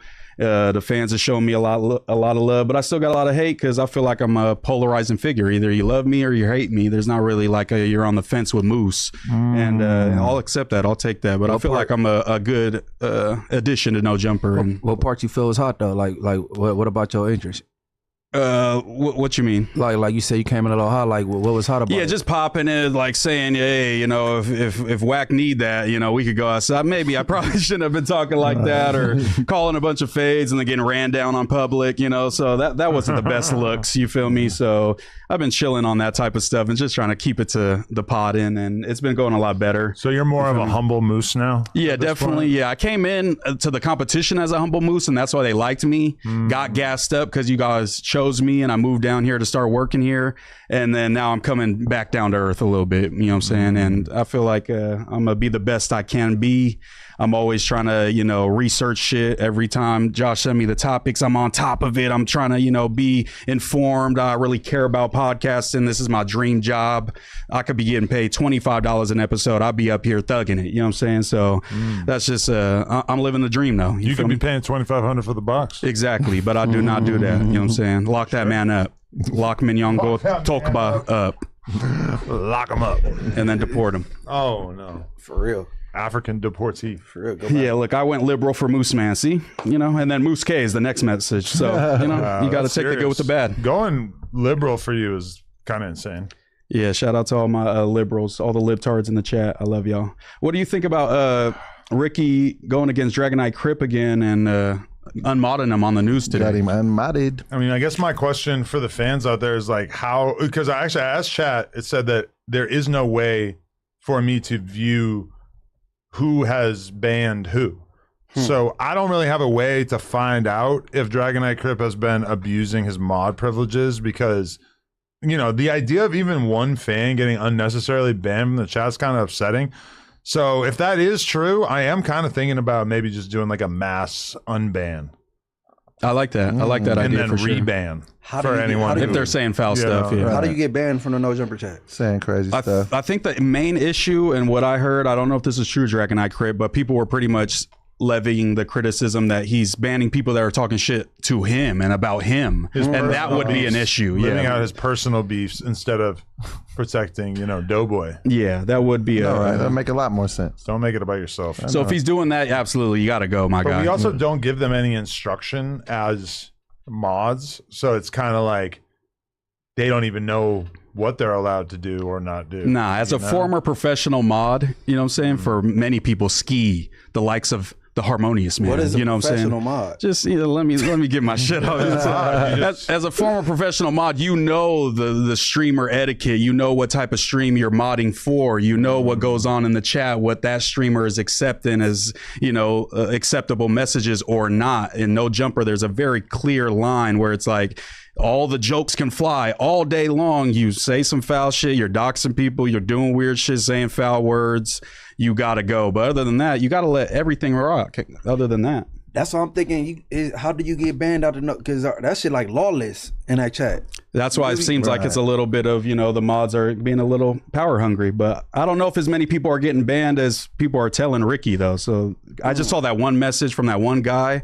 Maybe it's just that one guy. So I do believe that you could like pull the wool over Ricky's eyes, right? It doesn't help that Dragonite Crip talks shit about Ricky every corner, so it makes Ricky's criticism seem like, oh, you just want him out of here because he gets at you crazy. Yeah, right. Because I could see that as well. Yeah, man. Definitely. Dragonite hot. He mad. He's Mexican too. I've seen a picture of him. Do we know that? Yeah, he be with Kyle on Kyle's stream on the low in the Discord and has shown his face. Yep. Are you serious? I have a picture of Dragonite Crip in my phone right now. Hey, Doughboy, what did Kyle say about that? Kyle say about that earlier. He's all the Dragonites converge in Kyle's chat. Like he's like their Pokemon trainer. Yeah, he said there's no way he could be that because he'd be going back and forth with him. That's outrageous. If that's a real thing, all the Dragonites came from somewhere and we didn't even know that there was. Yeah, so this is Dragonite Crip right there. That guy. Oh, okay. That's what he looks like. What the fuck? It looks like Zach Galifianakis. Yeah. So he's like a pale Mexican, pretty much. So shout out to Dragonite Crip. He is not a chat wizard. You know what I'm saying? So he did prove that. Dude. Yeah, they resemble each other, just different races, ethnicities. Snoop Wilpox said, "I mod for Trap News Network." That's a labor of love right there. Yeah, shout out to Trap. He was in my chat the other day. They were trying to get me to call him so bad, but I'm just not a calling people type of guy. He was calling me, but I don't really. I still don't understand like the point he was trying to make. I think I get that he's on top of all the information, but there's a certain point where he jumps to certain conclusions that I'm not able to because I don't think the information that's provided to us is confirmation of what he's saying. But he's definitely on top of it. So he wanted you to confirm something? No, he wanted to just get his narrative off like he did with Adam, you know what I'm saying? And I was responding to him. I was reacting to everything he told me to look up, but Dragonite Crib is pissed. I just wasn't coming to the same. Because I said he looked like Zach Galifianakis. In that screenshot you just showed me, I would be happy for anyone to view that and not come to that conclusion. No, absolutely. Hangover, Zach. All day. You seen the national anthem thing? We wanted to react to that. That was pretty crazy because there were some crazy narratives about this. It got deeper than rap. You told me the narrative. So Martha Reeves, who's apparently a legend in Motown, I never heard of her, but she did some shit. She did her shit. She topped Fergie with possibly the worst national anthem of all time. Oh, say can you see by the early light. This ain't serious. What's so it's dead ass. we have. I don't understand how something wasn't like done to gleaming, whose broad stripe. It's like spooky. Yeah. Can you see? I mean, a lot of people as they get older, their voice kind of starts to suck. That's what we're seeing. Sound like a ghost. What's so But look at this. There's two white women involved. And look at the dynamics, how she like stands back from me. Last gleaming, whose broad stripe, oh, six This is not America First. It's like chopped and screwed. Oh, the rappers we watched were so gallantly streaming. It's like if a chicken sang a song. And the rockets, Like, every single note. She's like yelling at the two white ladies. How's she bringing it home? They're bringing it together at the end. Still there. The ad lib.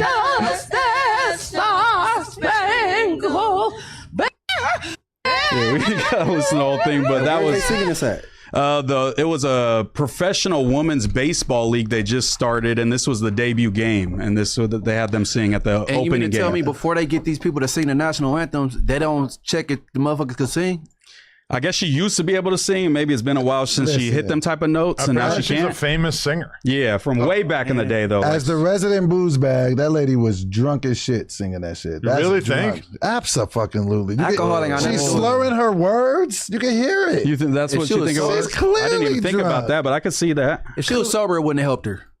No, she said probably. I mean, her voice still sounded like it could use some work, but no, she was definitely drunk. Wait, what's her name? Martha Reeves? Motown. We need to hear a song.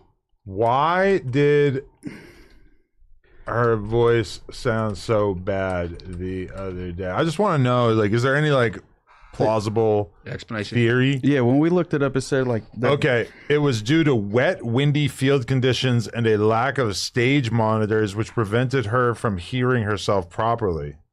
Strong winds and open air field dampness at Robin Roberts Stadium. That's a good excuse. The absence of proper stage monitors made it difficult for her to pitch her vocals correctly in real time. I can see that. And she's also 85 years old. And apparently she doesn't sound too great, like most of the time. She was off that Henny. Not a bell, huh? But what Twitter was She's off saying that was Henny. that she did this on purpose because she was supposed to do it alone. And then once they were about to start, they stuck those two white ladies with her. And she was unhappy So she was with up that. there And so trolling. she was like, I'm just going to freestyle if y'all are going to play with me like that. Like I can't sing the shit on my own. I'm going to fuck it up. That's what people were saying on Twitter. People on Twitter will literally make up anything to like excuse a black person not being great. Right, that's like, what the You gonna fuck? let him get that off, Doughboy? I mean, but once again, note that he accused her of being an alcoholic, thereby promoting I anti-black mean, that was theories. ridiculous. It was ridiculous, and it was disrespectful to the Star But I Spangled think Banner. you are the only person who has come up with that excuse, and it plays into negative stereotypes towards black people, which is not. No, but it's. I'm I not didn't saying see that anyone that's. say she was drunk. I'm not saying that's all you are, but it seems to be an inexorable part of your personality What did I see that in people? that you are racist. If I hear, I'm not racist. I'm a proud black man. if I hear a song and That she's also got res- a voice, I'm a lean towards what you said. Most like she just sabotaged it. They said she was on a 3-6 Mafia song at one point. What? That's what they said in the chat. Maybe they're trolling. That wasn't Gangsta Boo. Okay. That was Martha Reeves, man. Nah, she was swathed. Yeah, maybe man. Martha don't need to be singing the Star Spangled Martha Banner goes to the anytime house. soon. Can't believe you think I'm a racist. Yeah, we got RFK eating food off the streets. We got the Google AI. People were making 9/11 fake 9/11 photos. If anybody wants to do a Photoshop of Doughboy with the Klan hood, What the hell? Like the Kanye fit. Put the Kanye fit on for sure. Imagine him in the Do leather the suit. scientists half the Earth's population? Scientists say we need to cut Earth's population at least in half. I've always heard that By 2200. we are Underpopulated. We're underpopulated. That's what I thought. No, we have way too many people. They said there's like it went from like 2 billion to almost 9 billion in the last 100 years, and it's not sustainable. So what is it? Is it the fucking pollution?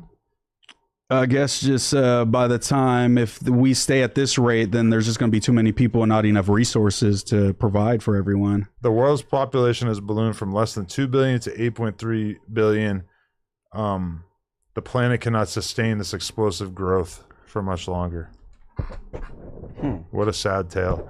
Now in a proposal that will remind movie fans of Thanos' plot in Avengers Infinity War, scientists argue that the population needs to be eased down to 4 billion by 2200. However, rather than an instant destruction envisioned in that blockbuster hit, the scientists say that this could be managed at a gradual decline.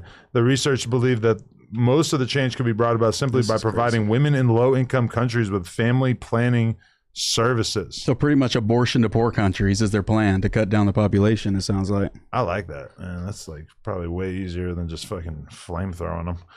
Okay.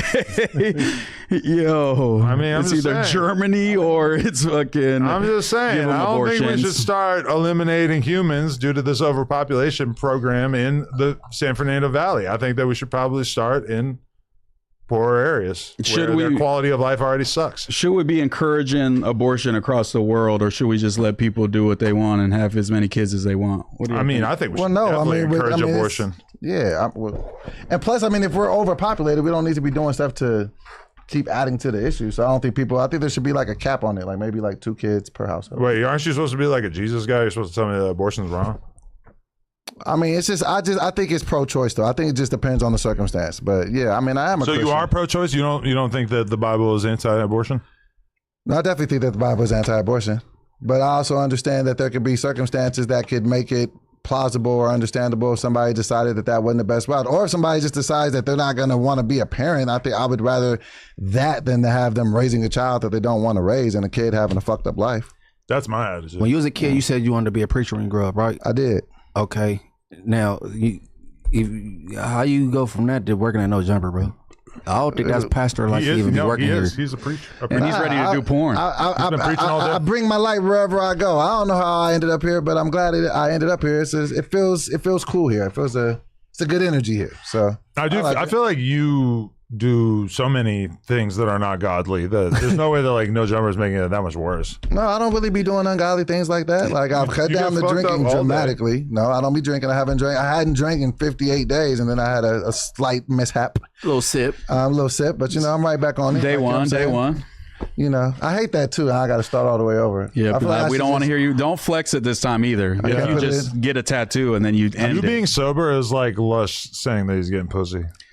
It was getting to that point. It's pretty similar. But at least that's more positive, Lush is getting like ratchets. I was having some wins with the sobriety thing, but sometimes, old habits die hard, so it's tough. But I'm just glad that I didn't end up getting like super faded and super drunk, and I wasn't like, oh, let me stop and grab a bottle and go get drunk. And pick up some heroin. I'm just trying to find that balance in the middle somewhere. Would you rather get like a bag of donuts or a bag of heroin?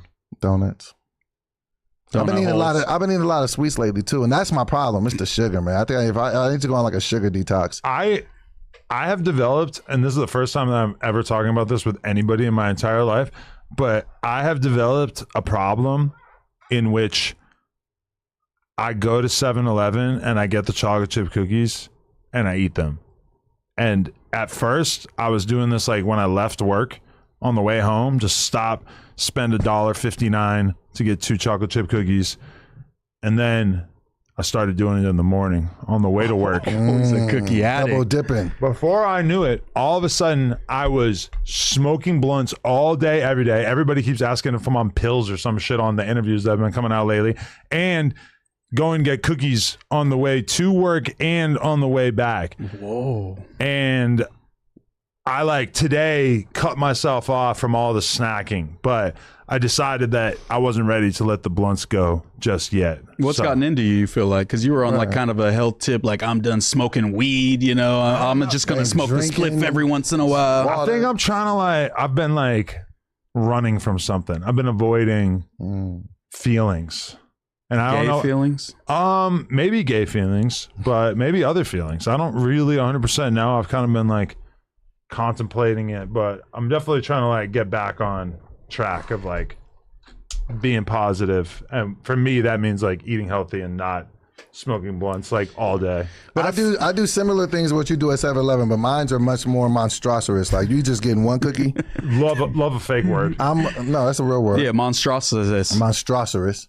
But no, my 7-Eleven joints be crazy. I'll get the white chocolate Reese's peanut butter cups. I'll get some sour straws. Not only will I get the cookies, you know what I'll get from 7-Eleven? What? The brookie. Have you got a brookie? Is a brownie and a cookie. Oh my God. I feel like I've seen it there, but I never got it. So you're saying that when you go in there, you're crushing a couple 1,000 calories worth of sweets. Yeah. Damn. See, I think that's why I have managed to not become Gigantamaxed, is because I will cheat on the diet, but I don't do it that much. A brookie? But see, you ain't never had one? I had a Pizookie. No, brookie is lit. It's like a brownie base with cookie interior.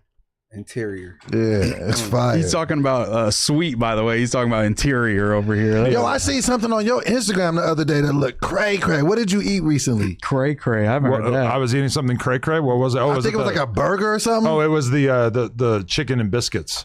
Oh, was that good? From Republic. It was in West Hollywood. A bunch of bacon on it. It looked like. So good. It looked pretty good. Oh, is that where you Blueface and the girls went? No, that when I went to Blueface that was just we went to the House of Crab. Right. How was it? Was the food good?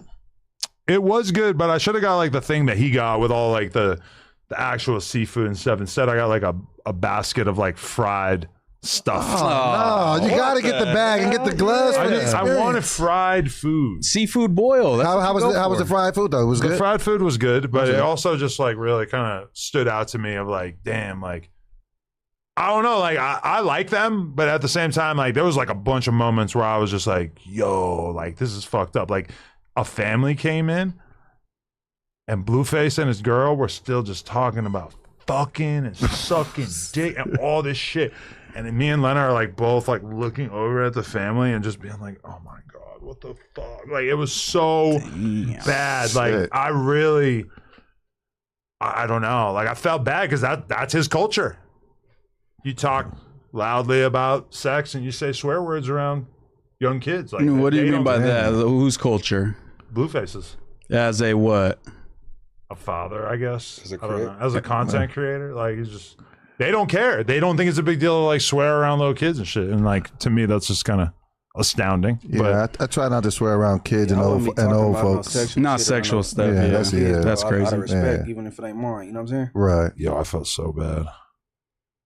You didn't just like change the subject. You just kind of just. They were like talking to each other and they're like loudly like she was sucking dick last night, and I'm like, and there's like fucking 9-year-olds right there. Oh shit! To me, that is so like.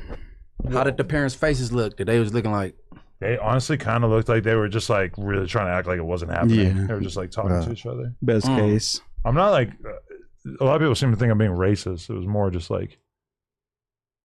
It felt inappropriate. It could have been worse. You could have been at dinner with Sydney Starr, you know, and she could have molested one. Yeah, literally.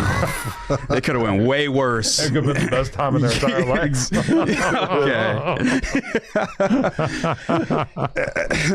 I wonder how long you think she gonna get? Hopefully a lot of time. That sounded bad. You think those charges sounded awful? They're gonna be like the face of like anti-trans movement soon. I promise you. We're gonna see Trump and JD Vance going hard on Sydney Starr. Promise you. We could get her deported, maybe like her and Hassan. Oh shit! Yeah, package deal. You're a Hassan fan or no? No, I hate Hassan. Why do you hate him? It's just too far. Too far. Rocking the Mao inspired suit is just too crazy. And speaking at the DNC with the fucking Chinese communist suit, you know, the dude that killed 40 million people, we can't rock with you, Brody. You know what I'm saying? It's all bad. Yeah. I'm a liberal. I'm a little closer to the center. Do you consider yourself like a Destiny like hardcore fan, or is that eased up? It's eased up because he was kind of like a lot of his content was about like his lawsuit and stuff. I'm not really interested in like the insular like Destiny drama. I'm more like interested in like his politics shit. But he's getting back into that now. Like the midterms are ranking up, so I want to get back in the debate space as well. You're trying to get back in there. Yeah, for sure. Because the midterms are gonna be heating up. We're about to clean up, and it's gonna be a great time to be a liberal and debating for sure. Do you want Destiny to like fly you out and give you a chain like Drake did with Academics? Absolutely. Yeah. Good look for if you. I'm in the trailer for the Destiny album, that would make my life for sure. Yeah. Shout out to Destiny. I've been on a stream once. I joined. I told him to come through to No Jumper. He said he was down when he's in LA. So I made contact with Destiny. So shout out to the Brody. Yeah. He was coming through here like whenever for a while there. Yeah. The blue hair Destiny days for sure. Yeah. We had him with Crib Mac. That was crazy. And with Whack. Then he'd sit down with Whack. Whack really didn't know what the fuck to think of this guy. And with AD. There was all kinds of, and Nick Fuentes was also sitting down with AD. A lot of crossovers during that era. A lot of good stuff that was going on, yeah. Would you have Nick on now? Yeah, I'm more of a fan of Nick now. I actually kind of grown to like the guy. He's definitely an entertaining orator. I'll give him that for sure. He's definitely one of the better guys in the political space at being entertaining and shit like that. And he goes against Trump, so I got to give him some Nick credit. Fuentes, Toy Story, you got a friend in me. I'm going to ride out with you. I'd love to see Doughboy sit down with Nick Fuentes. That would be fun. 24 hours handcuffed to Nick Fuentes or 24 hours handcuffed to Doughboy? I got you, Doughboy. Yeah, we're going to have a great time. We're going to eat. Come on, you know he's Doughboy, right? Nick Fuentes, the white supremacy dude. Yeah, he be on some, that's definitely his rap.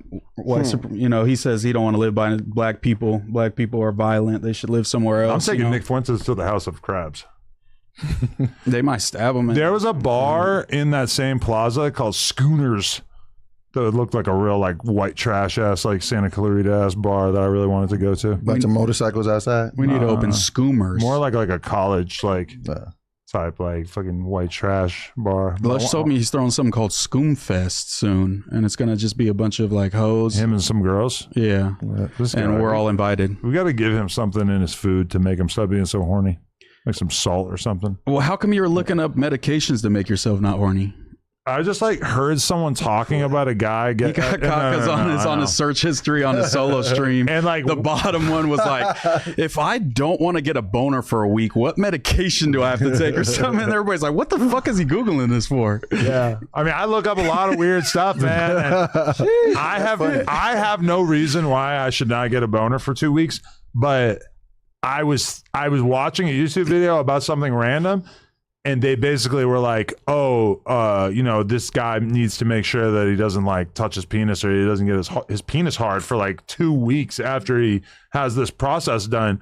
And I was just thinking to myself, I'm like, is there anything you could take to like ensure that you don't get a boner? How do you not wake up with one or something? Yeah, like it would be impossible to not get a boner in 2 weeks. See, I feel like I could not get a boner very, very well, but as soon as you start talking about sleep, then right, involuntary. I think you have a boner for like a pretty large percentage of when you're sleeping.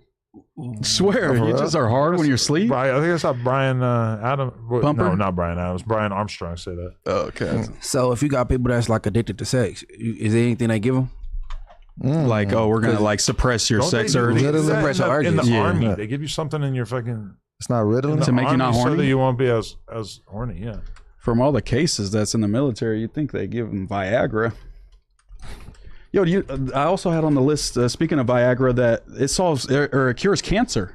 They're finding. Really? Viagra. A healthy male spends about 20 to 20% of his total sleep time experiencing nocturnal erection. Okay. So that is crazy. Quarter Think of the about day. that. So you sleep for 8 hours and you have a boner for 2 hours. That's so much more than you have a boner in the average day. Yeah. Like, even if you have sex, your dick is probably hard for like 10 minutes. Fucking, if you jerk off, your dick's probably hard for a couple minutes. 2 hours? Like, what the fuck? Yeah, that's like what they tell you to call the doctor if you take some shit and you have a boner for, it's like more than 2 hours. And then you're just popping that every night. And why, when I wake up to go piss, is my dick always soft? Like, as soon as you wake up, it's like fucking, all right, gotcha. It's like the toys in Toy Story.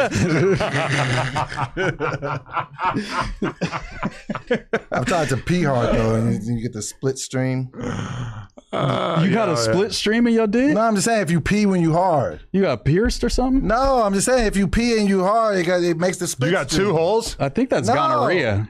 The split stream. If you ain't never tried to pee when you were hard, it just goes all over the place. You got that, Munchie? I don't know what the fuck you doing. You ain't never peed when you was hard or halfway hard? Yeah, no, like it's kind of hard to aim, like but it I'm messes not, up it's the not like spread. multiple Why not? lasers. I feel like this is explaining Doughboy a lot. Yeah. He's got like 2 dick holes. No, just one. It's like Cyclops when he takes his glasses off, you know, it's just like, starts shooting lasers everywhere. Hey, you probably gotta hit the doctor, my boy. Nah, I mean, I don't be peeing hard like that to know, but I'm saying in my life. It just dribbles out usually like on the regular. A few different times I've tried to like bang my wife in the middle of the night while she was sleeping, and like my sleeping brain like wiggled over to her and then just started like grabbing her tits and like trying to like rub her pussy and shit, and she's like fully asleep and is just waking up like she's being accosted, just like, what are you doing? Like, what?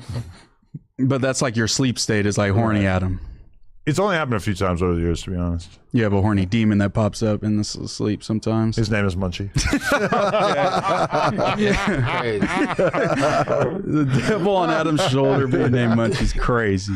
No, but there's been a couple of times where she actually like did let me fuck her like while I was basically sleeping. But then like in the morning she was really confused. She didn't understand like what happened. I see that You actually did it sleep? I was in like a sleep psychosis, I guess. Yeah. Damn. I don't know how to describe it. Vegetative state. Hey, I don't know if I've ever had that. You know, Joe Budden was sleepwalking naked all out there. But he has a sleepwalking condition. That's what he says. I used to sleepwalk when I was a kid. Well, he needs to sleep with his clothes on, bro. True. If he getting up and walking all the way out the door, That's a good point. That's some pajamas. Great, at least something. But at least then all your neighbors, if you are sleepwalking naked, maybe you could tell them like, hey, if I'm naked, I'm sleepwalking. If I have clothes on, I'm awake. Yeah. Beat my ass if I have clothes on. Yeah. oh man, well somebody fire on his naked ass. Like, what you doing? Yeah, I'm surprised nobody did. Like, bro, you running around. There's kids in them apartments, man. You can't be Dude, running I would around be naked. so scared to fight a person that was sleepwalking. Why? Because I just feel like they would take on some sort of like weird sleep strength, or not even like stronger necessarily, but like a level of unpredictableness as a sleeping person. Imagine Doughboy sleepwalking. He just pops up in your house naked and is Doughboy sleepwalking. I'll like shoot him on sight. Damn. He might take a few bullets and tackle you and like kill you before he bleeds out. No, you gotta go. You gonna If I end was him? sleepwalking. Man down that nigga. Just be like, "Dog, go home." All right. They shoot you and Doughboy's like, I was sleepwalking though. Why you shoot me? I was just sleepwalking naked in your house. Yeah, you gonna wake your ass up. No, I used to sleepwalk when I was a kid, man. It was scary. I used to like just wake up in the living room, be like, "Oh shit." Somebody told my kid that like there are mosquitoes in Africa that if they sting you, they'll like kill you. So now she kind of like has this idea in her head that Africa is this like really scary place. I think that's true though. You know, kids are getting malaria out there from mosquitoes and dying because they don't have the resources to cure it. I just found that out recently. I think didn't we do something like that here? Mosquitoes are like the biggest killer in the world. Is that mosquitoes? Right? Of all like animals. Transmitting diseases and things like that? They account for the most deaths. Is that right? Mm-hmm. Annually. Is that true? Can we get a Google? Recently came across my desk. Mosquitoes kill more than any other insect or animal. Other species. Even humans. Even humans. Oh, mosquitoes kill more people than humans every year. Every year. There's no way. Aren't millions of people dying I'm every a year? plethora of this. A plethora of I'm a plethora of this. Yes, they are the deadliest animal on earth for humans. Oh, he was right. They kill over 700,000 people. Your daughter was absolutely right. They're fucking killing a lot of people. I'm sure some of them are in Africa. Shout out to your woke daughter. Yo, that's great. You should tell her that she's spreading like white propaganda though. Like mosquitoes, the biggest. That's crazy. So I just found that out recently, man. Shit tripped me out. I was thrown off for a day and a half. I feel like I haven't gotten bitten by a mosquito in a long time. You just grow out of it. Mosquitoes fell off. Yeah, for sure. I'll be looking like a buffet to a mosquito. So much blood. No, my wife has like a weird thing where she gets stung by a mosquito and it like they sting her way more than they sting me, and then it itches way more than when they sting me, and it's kind of like in my head I feel like she's just like being a capping baby for attention. She's just like being a pussy. But like over the years I've kind of had to get used to it and like accept that this is like a unique thing about her. Yeah, I think some people kind of got an allergy to it a little bit. Yeah, I hate getting beat about them shits. Them shits be. I learned something. That's crazy. Yeah, you know what? Yeah, I'll put you up on game. We man. need more fun facts with Doe, fun for sure. facts with Doe, boy. Can we speak on what you was doing before we shot this, Munchie, or are we keeping it on the low until you release it? Tease that. It's a great segment. Yeah, it was. I saw a little bit of the Josh part, bro. I can't wait for that, bro. Oh my god. Called Blind Leading the Blind, you know what I'm saying? Having little talks and, you know, therapy session, a little quick, you know what I'm saying? Run through, clear the ear on some stuff. So it's like when OG Suicide used to do his thing, but I think it's like more like brutal, like in your face, like, hey, you suck. Get your shit together. Get your shit together. It's kind of like when you remember when Joe Budden was sitting down with that therapist and like doing kind of podcasts. That's like, or Sharky and Spody sitting down with the therapist, but Munchie's the therapist in this situation. You know, it's funny. I ran into Spody. I went after him. With that Sharky shit. Oh yeah. That's what you were inspired by. It was you and Sharky. Or I thought they were like consistently doing a podcast together. No, it was Sharky interviewing him. No, it was a psychologist right there. Yeah, mental health advocate. Whatever. Yeah, and then you know, I got there. I didn't really hear too much with Spuddy, but then she was hollering at me. You know what I'm saying? Oh, you did it as well. Yeah. Okay. I just like, do we need like a mental health awareness podcast? To me, just sounds like when Melissa Ford started like a women's issues podcast, women's health podcast. It's like, bruh, people go to podcasts to be like entertained and shit. Like we know mental health exists. Okay, the example we had gave me because he sent me the link with Chief Keef. He did it with this therapist dude that got the Visine voice. You know right. Yeah, that was interesting. That was entertaining. The old black guys. Yeah. You know, I guess that's where like kind of inspired him. You know what I'm saying? There was a streak where OG Suicide was making everyone in the office cry. He would just talk to them about their problems, And it was almost like a cult type thing where everybody was like falling in line with the idea that they're supposed to cry, so then they just do cry. It was like a spell he was putting on people. It's like you go there, talk about your trauma. Oh, I'll cry, bro. Lush. House Phone. We could probably go down the list. So we just pulled up Think suicide. Gina cried? Yeah. I think a mental health podcast would be cool though, because I think so many people are affected by it or know people who are affected by it. So if you're not personally affected by it, you probably know somebody that deals with it. How about this? How about a podcast where the goal is to talk about interesting, funny, informative topics, and then once in a while you meander down the mental health thing? Because I'm gonna be real. Who the fuck? It's just not. It's not interesting. It's not entertaining. It's something that everybody already kind of knows. There's already like amazing resources for it. I just feel like it shows like a fundamental misunderstanding of why people podcast to think that there's like a market for that. And I think there's a reason why it doesn't exist currently is because there's just no market for I think it's the same thing like say like with an AA. There's a ton of people that like have that community and they thrive. And I feel like, you know, if you just do something on a podcast, it could just reach so many more people that already share that common thread with other people that are dealing with said affliction of what they're dealing with. Like, you know what I'm saying? I mean, because you can have podcasts about anything. People have podcasts about sports, you know what I'm saying? Pop culture, you know what I'm saying? I think that you could definitely have one about mental health as well, because there's so many different layers to talk about. I don't think it would ever get I just think old. like most of the layers are boring and like not interesting, or like I just like after the first episode, what the fuck are you talking about in the second episode? I just feel like also podcasts that are just all serious are usually not the best podcasts. We need some humor, Whoa, some people break it up a cracking little jokes, bit. you know, things like Bodie that. Like, and Sharky sitting in a room together for an hour, never laughing, and just talking about mental health sounds like torture. but there's one, the lady was a professional kind of asking them questions, right? That's how it went, Munchie? Yeah. So it's them two kind of answering. Okay, there's another bouncing- person. Yeah. Got it. That's something. That's a The little medical something. professional. a little bit. Yeah. Right. But, you know, Doughboy, you should do a mental health show. I mean, you're the you know, best person to I'm host trying to that. find my footing in this podcast space, so I'm just trying to be the best third on the Monday for now. But you know, who knows? I think you should become a flasher. Oh, what? A person that runs naked on football games? That's the That's like a streaker. Oh. You wear a trench coat and then you walk up to like people in public and you just like open it up and show them your dick. Nah, You going down? You yeah, going to I'm jail? not trying to do that. Imagine I got my dick back and he just opens it and just actually shows it. It'll be like that. Nah, because It's gonna be great. Nah. Are you a Scarface fan? You like Scarface a lot? Yeah, it's one of my favorite gangster movies. My favorite movie of all time is Carlito's Way. Because I be thinking that it's like an unofficial sequel to Scarface. In my mind, I feel like it's a sequel. I ain't seen this shit in like 20 years. Carlito's Way? Yeah, I You should remember watch a it. little bit. I don't think I've ever seen the full Carlito's Way. You saw Spider-Man though, huh? Spider-Man was lit, man. Y'all should go see it. It's really, really good. Can we address that? Me and Doughboy, how we feel about Adam? Because like you know, Adam started the Yes. Monday show, and he was like, "Hey guys, you know, on the Tuesday show, it's just too gangster. Lush is just super Southsider out. You know, we got BT Munchie, we got Aunt Hefe Spody. You know, they're just." Sometimes you know, the Justin Bieber album, too gangster, you know. But Adam has become our gangster on the Monday show, where we're trying to get him to talk about square things, trying to get him to go to movies, trying to get him to, watch this show, maybe, you know, look into this. And he's like, I'm covering all the hood news. I'm too busy. Yeah. He is our Aunt How Hefe. did He this is our happen? Munchie B. How did this happen? Adam? You asked if we would be willing to go see the Spider-Man movie. Yes. And I thought about it for a second.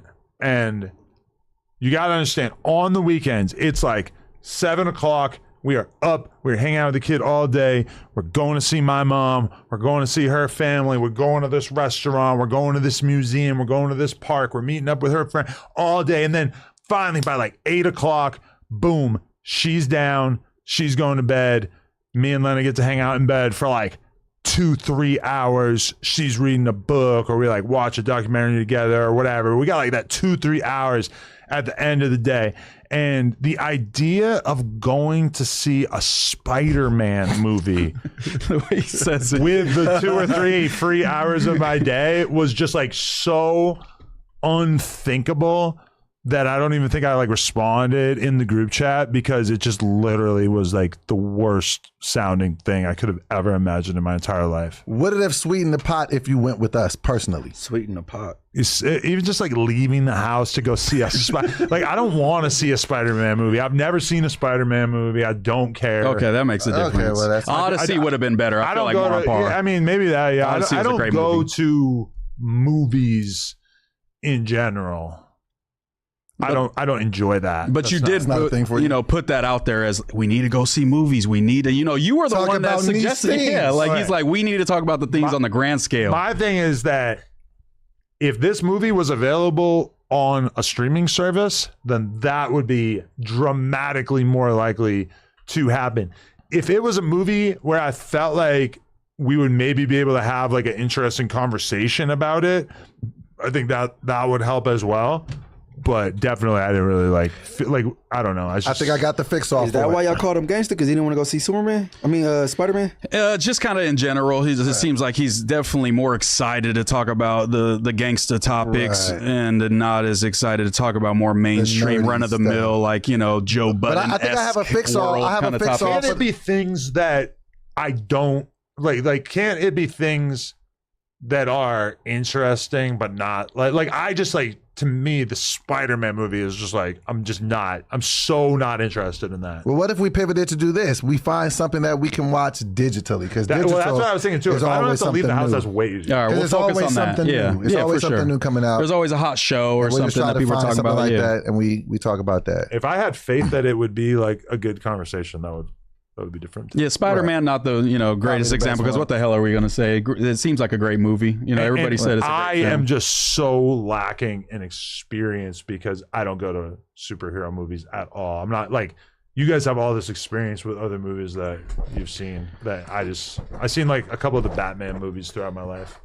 You just never really been into it. You can't tune out of reality and go to this fiction. I can't really watch a movie. I'm gonna be real. I don't have the attention span to watch a movie. I be feeling like that sometimes too. It'd be rough for me. Like it'd be a tough watch. Even yesterday when I was watching that shit, it was just like I be wanting to get it because all I do is watch YouTube videos and they're like short form content. The only thing that keeps me locked in is when I genuinely feel like I'm learning something. So you be watching a lot of documentaries? Yeah, documentaries I can do. Regular movies, I'm not interested. Almost ever. That's how I'm with. Is it because you don't let yourself do the suspension of reality thing? Like, are you just watching it like, this is some I bullshit? don't really. I can't really do that. I think it's the atheist in him. Yeah, but they have this thing like with movies, like and TV shows called I think it's suspension of disbelief, where you can just give it a pass, knowing like it's some bullshit. Not be like, you'll buy this would into never it, like, happen. right, Type of exactly. shit. Like when I watch a movie, it's just like, so you want me to pretend that these fucking random actors actually are the people that they're pretending to be on the show, and they're gonna like go through some stuff in this movie, and you seriously want me to watch that? Tom Holland got bit by a spider. Right. He got superpowers. His uncle died, and he started tripping. Or something closer to home, like the Rocky story. That's so inspirational. So inspirational. I think a big difference Have you about ever me seen and Rocky? you is that I am inspired, and I don't really like require a lot more inspiration. Whereas I feel like with you are constantly looking for something to get you off the couch. No. Like you're like, all my tattoos, all my clothes, they're all like inspirational. Like, do you have like inspirational quotes on the wall in your house? He does. He has that boxing Grind, shrine. hustle. See, that's I have a picture of myself. I'm not a grind state guy. The world is mine. That is true. Don't give up, Doughboy. You got this. Nah, this is gonna be lit. The more I get in shape, I was just thinking like when I'm bench pressing, I'd be like, oh, the world is mine, nigga. When's that gonna start? But the crazy thing is that Monday. like I am so submerged in irony that like when I really need help, when I really need to be able to find motivation, I'll probably be like I'm too like lost in my own shit that like I can't even take anything serious that might inspire me, For sure. Yeah, I saw Odyssey in 4DX and I had my cheeks gyrating all in the chair and it was kind of hard to take it serious at certain points. For real? Yeah, it was a little too intense, I would say. Yeah. I have managed to not learn anything about the Odyssey. I don't know what this is. It would have been a good combo because there was a lot of DEI casting, you know, that kicked up a lot of dust. So that was pretty crazy. They had a trans person playing one of the characters. This weekend I finally realized that it was Homer's The Odyssey. Yes. Which I also don't really know anything about. Yeah, I didn't know anything about it going into it, and it was a great movie still. So, you know, everybody should check that out. Even though Adam's never going to see it, it's okay. Probably never going to see it. Well, no, me and my wife talked about seeing it. But then we realized it was like 3 hours, and we were like, It is 3 hours is a heavy commitment. That was the only movie I've watched in the past 5 years that I feel like was worth the 3 hours that I gave to it. I'll be honest. Even Malcolm X, I was just like, okay, this is everything. It was a long movie. Can't go one episode. It was almost 4 hours. Bro, because Like, come on, he man. accomplished a lot. So I haven't said anything about how black people suck for a few minutes. What do you guys think about that? bullshit ass, long ass movie. Jay-Z, he's an idiot. Yeah. Lauryn Hill, she's no good.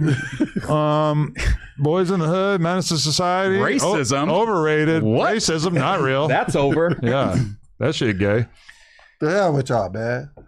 I'm a conflicted individual. Yeah, you're conflicted, all right. I need to take a blunt rolling class too. My blunts lately have been trash. They don't even be smoking good. I'd be wasting the weed. I finally am like rolling blunts. That's like part of the problem now is I can just roll my own blunts whenever I want. I feel like you are like more happy-go-lucky off the blunts for sure, and a little less intense, and like you need to stop doing this podcast etiquette thing. Like off the blunt, you're like, you know, whatever, you know. Yeah, for You think sure. I've been a little bit more laid back? That's cool. Super laid back. You're That's literally cool. leaning back more than you usually do right now. Well, the chair is actually able to do that. When we gonna start doing our progress reports? You probably shouldn't be like anxiously awaiting. The first one to get fired. When are we going to do our progress report? God damn it. Faith over fear. Hey, somebody, that was you that did that, right? Yes, yeah. I did the tier list. I was evaluating just off people's podcasting because people were like, "Oh, what about a YouTube what channel?" Was I a D or a C? C minus? Maybe D plus. I think I was a C. Yeah, C minus. C minus, but I was only C. I would say C plus. Right. You know, but you know, I think Munchie was definitely in the A tier. I would say. Hey, I did one that was everybody prior to the breakup. We never put it out for real. It's on members only, but I did. But the parameters of it were kind of weird because it was like, how are they doing after they left No Jumper? And I feel like that wasn't a good litmus test. You got to like just evaluate their overall? podcasting. Like as a podcaster, how are they? Rate them. You know what I'm saying? I feel like that's the best. That's interesting, but I guess like from my perspective, it's like, okay, you like there are people who I think are like generally good podcasters. Like if they podcasted with me every week, I think that they would do well. But then when I actually look at what they're doing and the amount, either the amount of podcasting they're doing or just the amount of effort that they've put forth, and it's like there's people that I think are good podcasters that I would like to have back on the podcast. But then when I look at it, I'm like, you haven't done shit, and then like the views that you're getting on the shit that you do has fallen off a cliff over the last couple of years. But I think like the best would be all encompassing both of those. Like you evaluate, are you a great podcaster? But I was also bringing it in. Like Lush got knocked down because he doesn't build his own platform up. He's really good on No Jumper, but he hasn't built his own platform where he's consistently putting out podcast content. You know what I'm saying? But that's where you would edge But Lush not out. everybody has to like have their own platform, right? Because I feel like Lush has done his own shit, and he just kind of realized that it's just not really like much of a reason to do it. Besides like live streaming, just hanging out, making beats or whatever, that's chill.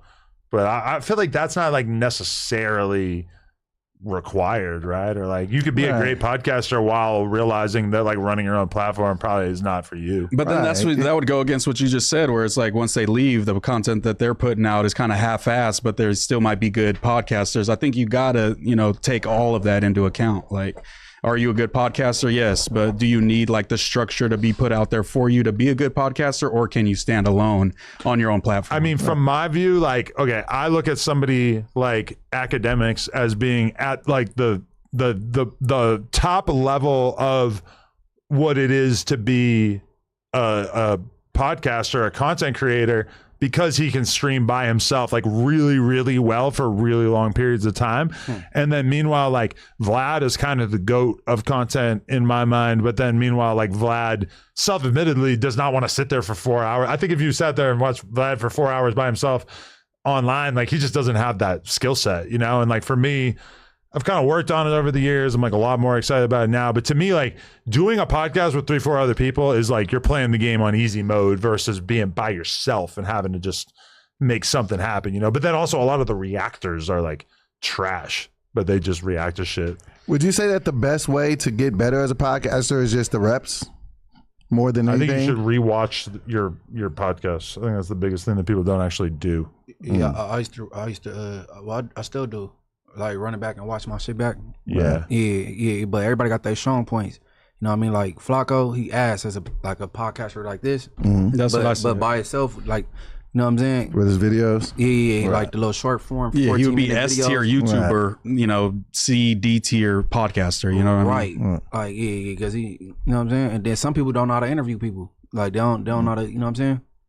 Like me and Doughboy, you know? Yeah, but the only thing with you and Doughboy, I was just too rapid. And then, like I said, would like just stick on the subject a little longer so you could get a clip out of it. Facts. Yeah, just moving on too fast, you know what I'm saying? Yeah, no, for sure. But like everybody got their strong points and with they, you know what I'm saying? Yeah, depth is important. You guys were kind of skimboarding. Surface level. Yeah. I did. I watched... I mean, like a big problem like nowadays with podcasts and streams and stuff is that people are just like rage baiting. Like they're trying too hard to get a reaction out of somebody. And I would say that like that Nick Cannon interview was like so far in the other direction. Like there was just like not much effort being put forth to getting like much out of him. Yeah, I also like didn't want to, you know, step on, you know, that's Doughboy homie, so I'm not going to go super hard on that fucking Amber Rose interview where he said that political stuff was crazy. Failed, you know? I failed as well too. I would have loved to been there. I should have prepared more. I should have watched more. I should have done more research to see what he had already talked about. What you don't need to research somebody you know for years, fool. Yes, you still got to find out what they've already talked about. You don't want to be redundant in having them kind of regurgitate something that they've already said. Man, you don't know him like that. Man, I want to know, how did you come up with these names for your kids? You know what I mean? Right. All his kids' names is like some shit you would never hear of. You know what I'm saying? Right. Like who named them? You know what I mean? Yeah, in hindsight, I definitely, could have handled it better. But the vibes also changed when he pulled up and he's like, "It's just Doughboy and Moose. Yeah, ain't no Adam in here." Adam Shit, I thought it was. He definitely was, switched up as soon as he found out. Really gave a fuck about me. It seemed like he did. He was excited to see you, and he was a little disappointed. Diapers, bro. Why you didn't ask about Incredible Diapers? Nick Cannon? Yeah. He's supposed to be a part of that. That would have been really funny to like put him on the spot and just see what he has to say about it. I didn't even know that. Yeah, He has like a Ugandan plug though, right? All right, well, I got this thing where he piggyback off of people. So it was Dosh Network, then he wanted Dosh Unleashed. You know what I'm saying? Cash Money, then Cash Money West. Incredible Diapers. You know what I mean? He's no jumper, nothing but content. I haven't heard anything about nothing but content in a minute. Because ain't nothing on there. I was supposed to do a video on there, but there wasn't a ton of content on there, so I didn't feel like it was going to be the best review. You know, you would have been wasting your time. It was like a lot of trailers, I would say. Tronics. You know, but maybe they're coming out. You know, the 607 Unk, yeah, Dr. Unk, yeah, Voodoo Doctor 607 Unk show. Bisexual Voodoo Doctor Unk. Yeah, bisexual trans voodoo doctor. Me and Smack met on Grindr, but he blocked me after hanging out. You believe it? No. Smack would never. But they did say he was following one before. Like a lot of people been getting caught following certain people. Hey, maybe it just was an accident. He got fooled, maybe. Yeah, I think he might have got tricked, right? Because why would you be in the likes and Rizz being caught? Yeah, if you were to do that, you'd be being sneaky about it. You wouldn't be all out in the open. Do you think Magwab's into trans people? He said that he followed that page when it was something else and it got bought by a trans creator who then turned into a trans. Yeah, that happens all the time. For real? Very common problem. I believe you, Macwop. Like he believes fucking Eddie Murphy. I believe you, bro. You would never do nothing like that. Kendrick gotta whoop his ass, man. Yo, not Kendrick. Nah, Kendrick gotta stand on business about that, man. You hear that we whooped him in basketball for no jumper? Me and Pooh. Me and Pooh played Apollo in basketball, Keem, Tiny, and Macwop, and we cooked that's them. crazy. Yes, sir. Yeah, we ran it up. Shout out to my boy Juice who pulled up too. Next time you got to bring out the hefty lefty. I'll be out there for reinforcement. They were mad because they were like, you were supposed to bring Lush and Doughboy. That's what we were expecting. They didn't want these problems. Lush has a bad foot. Doughboy, you know, he's 600 pounds. It's like, whoa, I'm deceptively light on my feet. I'm bringing the athletic black guy that's on the news with me. You know what I'm saying? Pooh was our best player. So it's like, I'm so glad with my picks. What's the sport that Les said he played? Like field hockey? No, something like he said, roller hockey. Rollers, like how they did in hockey on rollerblades. What was that? Rocket Power. Right. You know, remember Rocket Power? That shit is not a sport.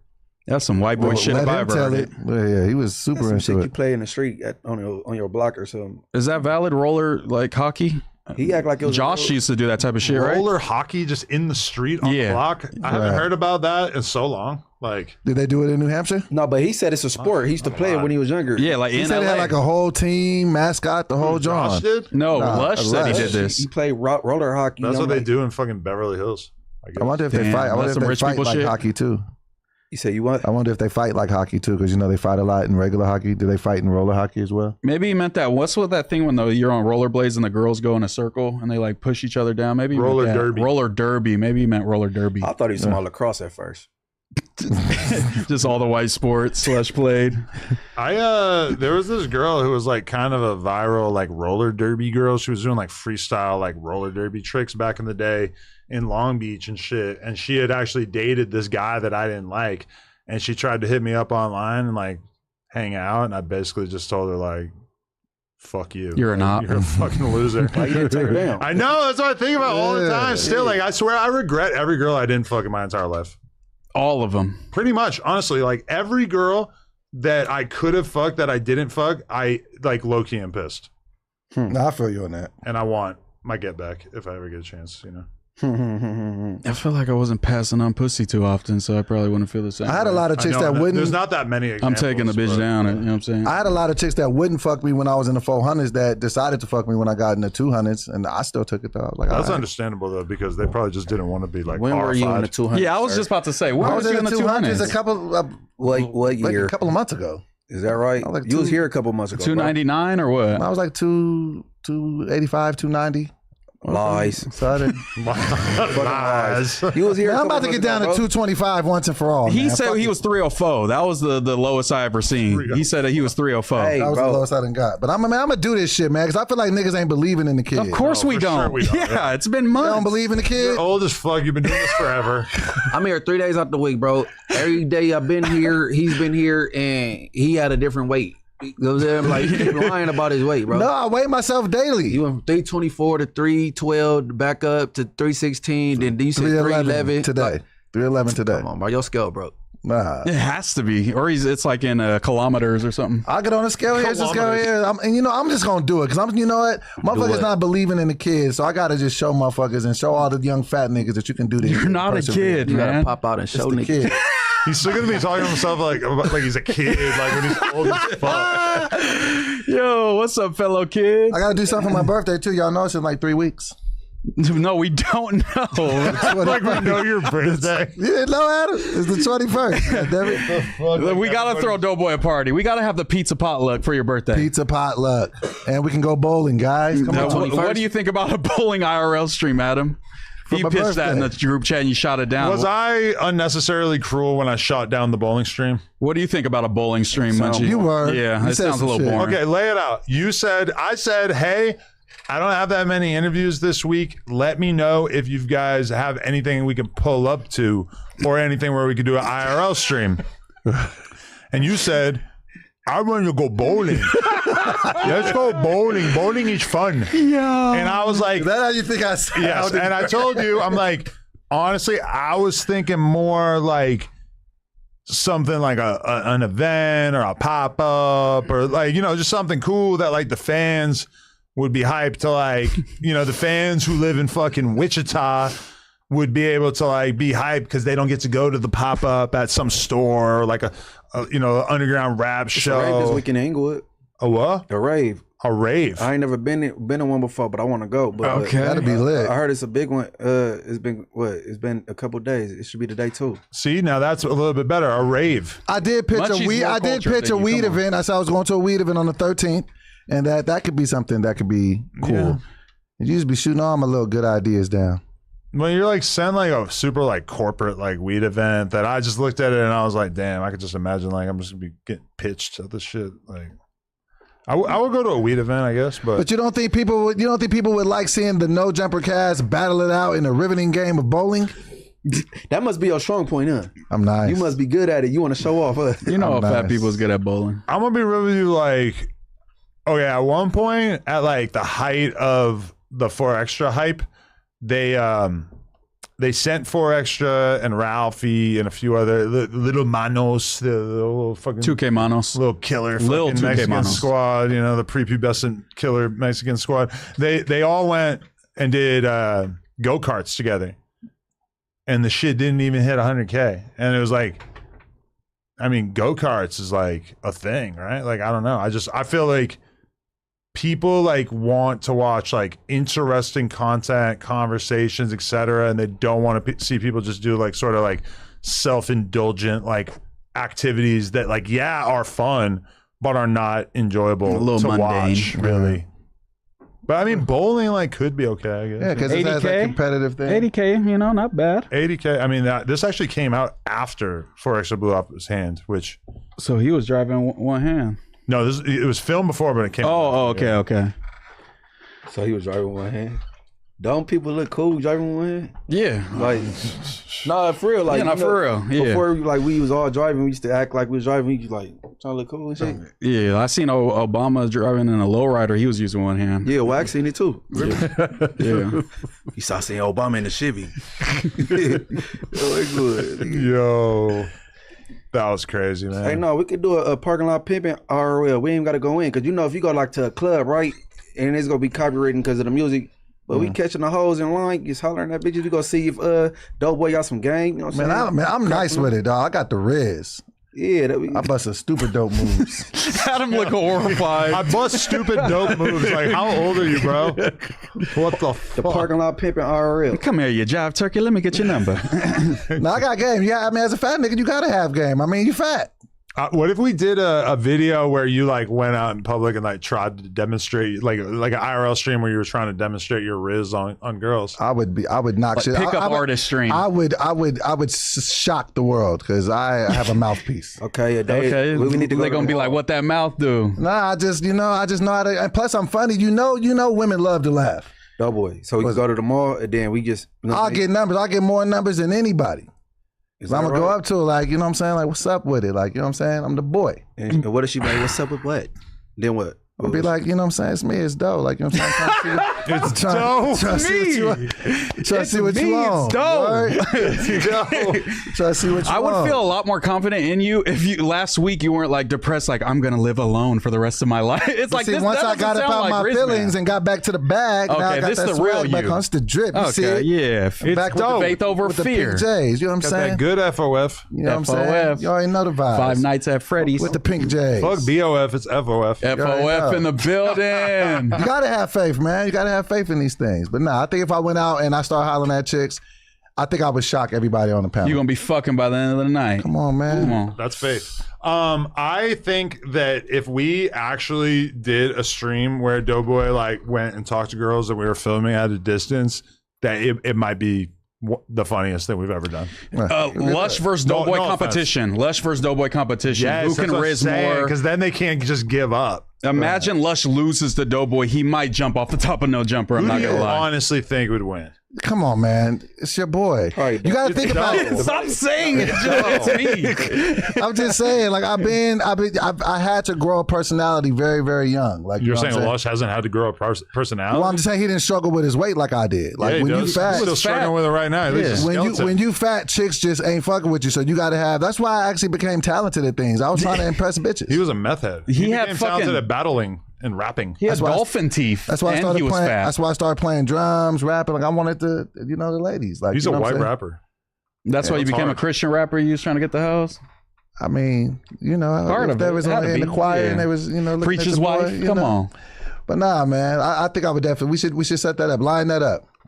Oh, I'm so down. I will put Lush to shame. Now that's a good IRL. Where are we even going to go that there will be like a sizable number of women to holler at? Because I feel like once you actually go out in public, you sort of start to realize that there's just not any hot chicks outside. I know where they don't need to be hot though. Honestly. I got a place, the Santa Monica Pier. Go to the beach. But also, ruin some days. Come on. It's gonna be awkward if they're like, "Hey, what's up?" and she's like, "I'm 17." It's like, fuck, let's keep it pushing." That sounds like one of the best clips ever. Yeah, Immediately cut that. All right, let's do it then. Doughboy gets turned down by a 17-year-old on the beach. Don't clip that. There might never be a better clip. Oh my God. Just don't let Nyong'o see that. But you know, I did a little bit of man on the street content in my day. And at one point, we were in Venice, and the idea was that we were going to do man on the street content for Plug Talk. And Lena, in her infinite wisdom, said, hey, we need to ID every single person before we talk to them if they are, you know, like if they're going to talk about sexual shit, we really like don't want to have them on camera unless they've been ID'd. And we did that, but like a couple people were like, they looked young, even though they were actually like 19, 20, 21, whatever it was. So then we like posted it, and then like every single comment was like, holy fuck, why are you asking a little kid about anal sex? So it made me realize like you can't, it's not actually just about IDing You that. literally It's have to about, find you have people. to ID that, but then you also have to make sure that they don't even look young. Right. So especially with the two old guys doing it, we'll just make sure they look very mature, you know? Yeah, and there'll be no for problem. sure. Yeah. Go milf If it's hunting. on the fence, then we'll just move to the next we'll person. go milf hunting. But yeah, Yeah. We'll put that together, and I will come out victorious. It's the boy. He's gonna be a motherfucker that day. Over and under. Well, how many numbers you think you put in? in an hour. 10. In an hour? 10 over or under. 7.5. Where the 0.5 coming at? She give you a fake number? Nah, I might run out of time if the hour. He you know might what I'm go saying? 8. He might go 7. Yeah. Somewhere in the middle. She might just give me the Instagram, but not the phone I'm number. about to say, do it count getting the Instagram? Nah, you gotta get them digits. I think that counts as half a point. We gotta have like a point system or something. I'm a smooth nigga though. Like, you know what I'm saying? Like, I got that. Like, I talk that You're talk. not trying to rizz up Munchie, I'm bro. not. It's for I'm the just letting them women, know. bro. I'm smooth. Stop Like, telling I'm a us smooth about operator. Is that right? Adam know. How the fuck You know. You know. You know? Whoa. Do you not sense that the reason why I said that this might be one of the best videos ever is not because I think you're going to come out of it looking really good? I think that I am. Imagine he does. That would be amazing. I live for those moments, man. You meet your wife, y'all get married, and we watched it on this IRL stream. And then she So, finds yeah. out that you were only talking to her because you were trying to like perform being a Casanova. It's like 10 things I hate about you, and he like got put up to like Yeah. date the girl, and then Nah, she but by actually then falls in she'll have love. real feelings, and then it'll just be like, hey, well, we're here All right, now. look, Doughboy, this what we gonna do, right? What we gonna do? I'm gonna give you 10 Instagrams Mhm. to hop in. And DMs? And then but you need to screenshot or screen record these DMs, and we gonna see how successful you is with cracking these bitches. Okay. And you got to go from Instagram to the text message. You got to get the number. You know what I'm saying? Send it. So we can do that tonight. Did Jalise ever respond? I think I got blocked with everybody else.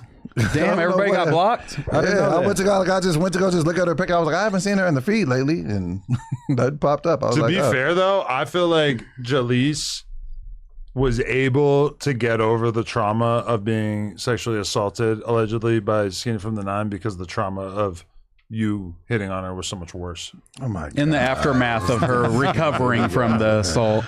I Hold on, literally she blocked said, you, and you gave her all them fake ass compliments. I was just keeping it real. I mean, I don't take nothing back. I still think she's dope, but you know, if she ain't rocking with the boy, you know what I'm saying? I understand. She ain't rocking with the butt. Hey, Yeah, he said she was the next Cardi B, and she still blocked him. all right, look, that's the first one. I want you to hop in Tania DMs. I want to see how successful you be with that. Okay, that's wait, that's what's called baby mom, ain't it? Yep. Oh, but that's the homie baby mom. The homie? How is Which Snoopy homie? Badass the homie. Who the fuck is that? Oh wait, no, it's Snoopy's baby mom. Oh, I don't know him. Okay, wait, send it. It's Crib Mac ex-girlfriend. She makes really Yeah, I good don't music. know. I wouldn't Crib wanna Mac do is the that. boy's partner. Yeah, I wouldn't want to do that. That's my homie. That's his ex, man. He don't give a fuck. Nah, but I told you, I have He don't care a about firm it, bro. stance on that. If you my man's in them, if it's a chick, she becomes don't sis from care, here bro. on out. I don't think Nah. you're taking the situation as serious as you should be. Like, this is about you not dying alone. Right. I'm not gonna die alone. And I think you've been paying me the wrong way lately too. I'm not desperate. I got options. Talking to TK Kirkland about I said I heard that shit. You know that shit? What did you say? Oh, what did he say? Motherfucker was like he told me that he spent a whole weekend under the covers because he was worried that he was going to die alone. And then you know how like Vlad will like somebody will say something on the podcast and they'll like ask like 20 other people about that thing. I kind of been doing that where I'm asking everybody like, yo, like, so what do you think about Doughboy dying alone? And everybody's kind of like, yeah, man, like he might die alone. Damn, everyone has the same answer. But the thing is that TK Kirkland is like 66 and he is not worried about dying alone. He don't give a fuck. Like I feel like he's like weird enough that he doesn't want to be with someone. Like he just needs to be in his own world, but he gets hella girls according to him. Like I mean, he looks young as hell. He's probably the best looking 66-year-old you could ever imagine in your entire life. Pause. That nigga is. He doesn't look like he's aged in like the past 15 years. He looks exactly the same. Yeah, I mean. So what do you say about him dying alone? Yeah, he was just like, ain't no women running to me. Plenty women running to me. Is that right? Where are they? Then why are you going to die alone? Because I got a high standard that I want to. I'm not just taking anything that come my way. I think you need to settle. Nah, man, ain't no settling in me. If you now, the closer I get to 50, I might, start looking at the settle. Aren't you like 47? Nigga, you almost In a there. few weeks, stop putting the years on me. I got a few weeks left in my 47 and my 46s. So in 3 years, you might start settling? If I hit 50 and I still ain't got nobody, it'd just be like, all right. How old do you have to get before you have that sort of response triggered where it's like, okay, if you were on a desert island and there was only one woman on that island and she was pretty mid, like you would still probably like saddle up with her just to like make it through life. I feel like you have to understand that that's kind of like where you're at. But see, no, I think it comes from a deeper thing for me, even being like younger and being big. When you big and you growing up, they kind of make you feel like you gonna get the bottom of the barrel and you ain't gonna get the pretty girl. So I always rebelled against that. Like, nah, nigga, I'm gonna have the pretty chick. I'm gonna have the fly chick, the chick with something going on. Why do you think it hasn't panned out? Cause I be fucking it up.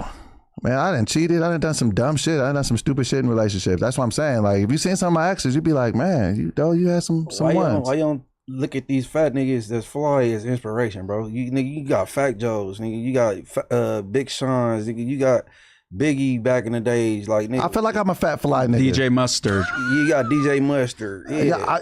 Saying that wearing that hoodie is so funny. You're saying you're fat and fly?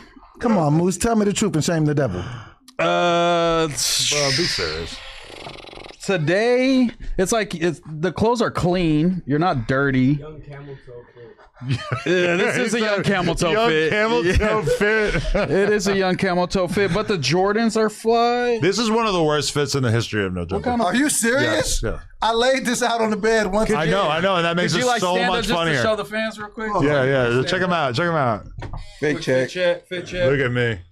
Imagine this guy hitting on your girl at the beach. You're done. Okay, show them the back, Look just at so it, they can yeah. see the faith over fear on the back. Look how fly he is. Look at him.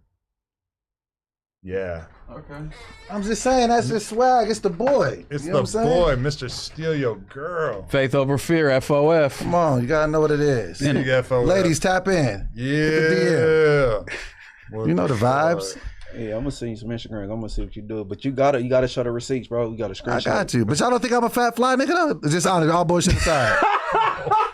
Y'all think that's No. Do you know that like to be considered fly, you have to like buy like hella dope clothes and like rock like cool ass outfits? You really not fucking with this outfit? No, not even slightly. What the fuck is I think wrong it took with a certain type of man to pull off the peak. I don't think you're What the fuck, Adam? I heard you. You said that. Oh my God. I genuinely thought when you see this shit, you was gonna be like, all right, my man, don't stepping it up. No, you read me wrong. You literally put on a fit so bad he called you a slur. That's crazy. I thought this shit was gonna kill him. I thought you was gonna be fucking with it. I thought Ricky was Why do gonna we give ever me... stop bullying this fool? Yo, I'm fucking with it, Doughboy. Like, I'm back to the drawing board on this shit. You taking Doughboy's fits at No Jumper or Flacco early fits at No Jumper? You have to pick a wardrobe. Flacco has some like all right clothes that were just way too tight. No, they have to be small on you. They have to fit just like that. Which are you taking? Why do you think he wore his shit so tight though? Why not buy shit that's supposed to like? I think he's freaky African. Because I think he's a cheap African, so he like orders the shit online, and then the same way that Flacco like is kind of like not honest with himself about a lot of things. I think he's probably like not honest with himself about like, damn, I need the 4X, so he gets the 2X, and then it's like. And it's the 2X from China, the China size 2X, so it's not US He's probably sizes. honest with himself now, but like at that time, I think he was not being real with himself about what size clothes he should be wearing. So we're gonna give Doughboy the W then. Yeah. Okay, let's go. You I will heard? say that, yeah. man. Come on. Because like No TF going on. okay, let's be real. Like Shout out to TF. Flacco rocking Pedal pushers. clothes that are too tight became a meme on like mainstream Twitter. Like I've seen that go viral like a lot of times.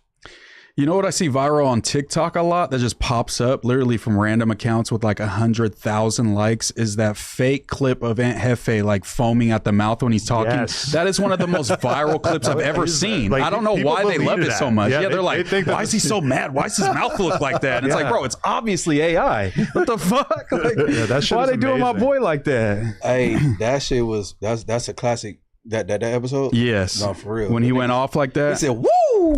I had never heard it get that high pitch before. He was going crazy. He better get this bitch. He was about to knock Jalise out for sure. Yeah, You already know. That's a classic.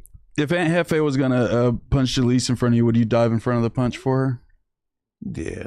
That's real. Oh, you are. That's faith over fear. No, he bullshit. You Straight could up. not stop in heaven. I don't think he did it. He would punch through. Yeah, I don't think he would I hit don't her think he'd either. do it. He punched on a meth head. He would never hit anyone. Nah, I wouldn't want to see no girl. I wouldn't want to see no woman get I punched don't by think no you would man. help her. I wouldn't want to see no woman get hands put on her by a man. Are you gonna help? Yeah, I'm gonna just try to diffuse the situation. You know what you look like? Breast cancer awareness. February. That looks That's like October. Oh shit. my that just bad. like looks like what you're aiming for so much. I thought it meant swag was what I was looking for. He turned his swag on. Just dusty pink swag. No, I think you think I just be hamming it up for the camera. I really be thinking niggas gonna like these outfits. And then when y'all don't, it really fucks me up. And that does make me feel bad about giving you a hard time about them. But it doesn't make me feel bad enough to like not do it. I think you just got to do better at like mixing the Burlington with like a little bit more, Little Ross. yeah, a little more expensive. Little Ross. Yeah, exactly. Stepping up Mix the the Ross a little Burlington with bit. the Ross with the Marshalls. Like it can't be one store that you get all your clothes, or you're gonna look like you're from that store. Well, I think once I lose this next 30 pounds, then I can get back to my Macy's. That's what all of us say that are fat. It's either you're fly or you're not. Where are you getting your clothes from? All over. Sometimes I'm at Burlington. I might get some Burlington shit, but I'm not gonna get the Faith Over Fear hoodie. Maybe not. You know what I'm You don't saying? think you could have pulled this shit off like this here? Probably not. I'm not into like the Japanese, like Asian cherry blossom kind of clothes, like anime clothes. Hey, but the hat, right? The hat. The hat is probably the best part. The fours you get a little credit, but I ain't never seen that colorway before, so I'm That's why I got them hoes. wondering like the validity Yo, why are you talking and the like this today? authenticity of those. Them hoes. That's why I got them hoes. No, them shits is hard. Yeah, I don't know. It's very performative. Are those fake? Be honest. No.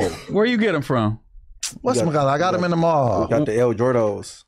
I want to say that I got them from The Mexican I'm forgetting Jordans? this spot, Yeah, Shoe got the Palace. When people say Mexican Jordans, what are they actually talking about? So- El Jordos. No, there's like the number Jordans, like 1 through 11, and then 11 through 26 or whatever. But really, people wear just certain numbers. Anything outside of those numbers, like a Spizike or any type of Jordan that is not a number, those are Mexican Jordans because they're like generic, and they say Mexican people are poor You think my and they joints only look- buy you think them. my joints look Bullshit fake Team for real? Jordans.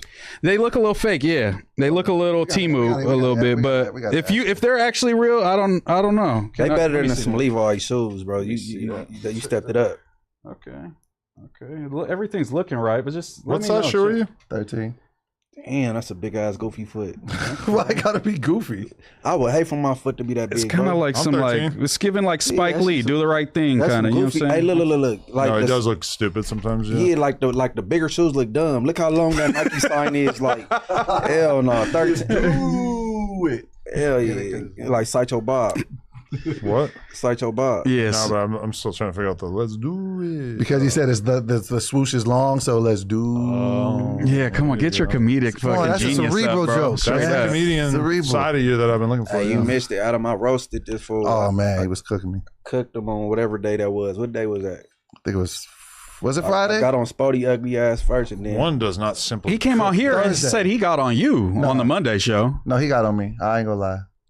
He got me. You gotta just rock with it. Doughboy, you was popping it last. He was like, "We had a good roasting session. I got on Munchie head." oh, he did. Over there look like some salmon. You got on that. Salmon. Man, I'm looking like success. Boy. Shout out to John Salmons, That's right. legendary Kings I gotta player. go back to the drawing board on the outfit I stuff. could talk about your outfit for the next couple of days on here. I'm not gonna lie. I think we will. Throw on some overalls with no undershirt. You good? Give us a news topic, and it's just Doughboy's like fit for the day, and we just Every talk day, about it. Yeah, pick it apart. I thought today was gonna be the day we turned the tide too. I was like, the shoes are gonna get me over the top. And that is what is so sweet. We'll start like a new segment where it's just Doughboy drip checks, and you just break down the fit. No, I was just talking about that. I'm like, we gotta put Jess West up and go do the little makeover, the Doughboy makeover. That's gonna be the content. That's what I said. Yeah, I want to help. I want to help with that for sure. I want to style Doughboy. Yeah, you gotta get. And I'm gonna get in the gym too. Get in the Chain and gym. shit. Get down to about. I really want to get 225, but I'll settle for 245 at this Keep point. talking about the gym shit, 225. man. Yeah, You've been it's talking crazy. about a gym for like 6 months. I mean, I got 2 memberships. I just need to go now. Did you ever have an era in your life where you were going, Doe man, that boy up to something? No?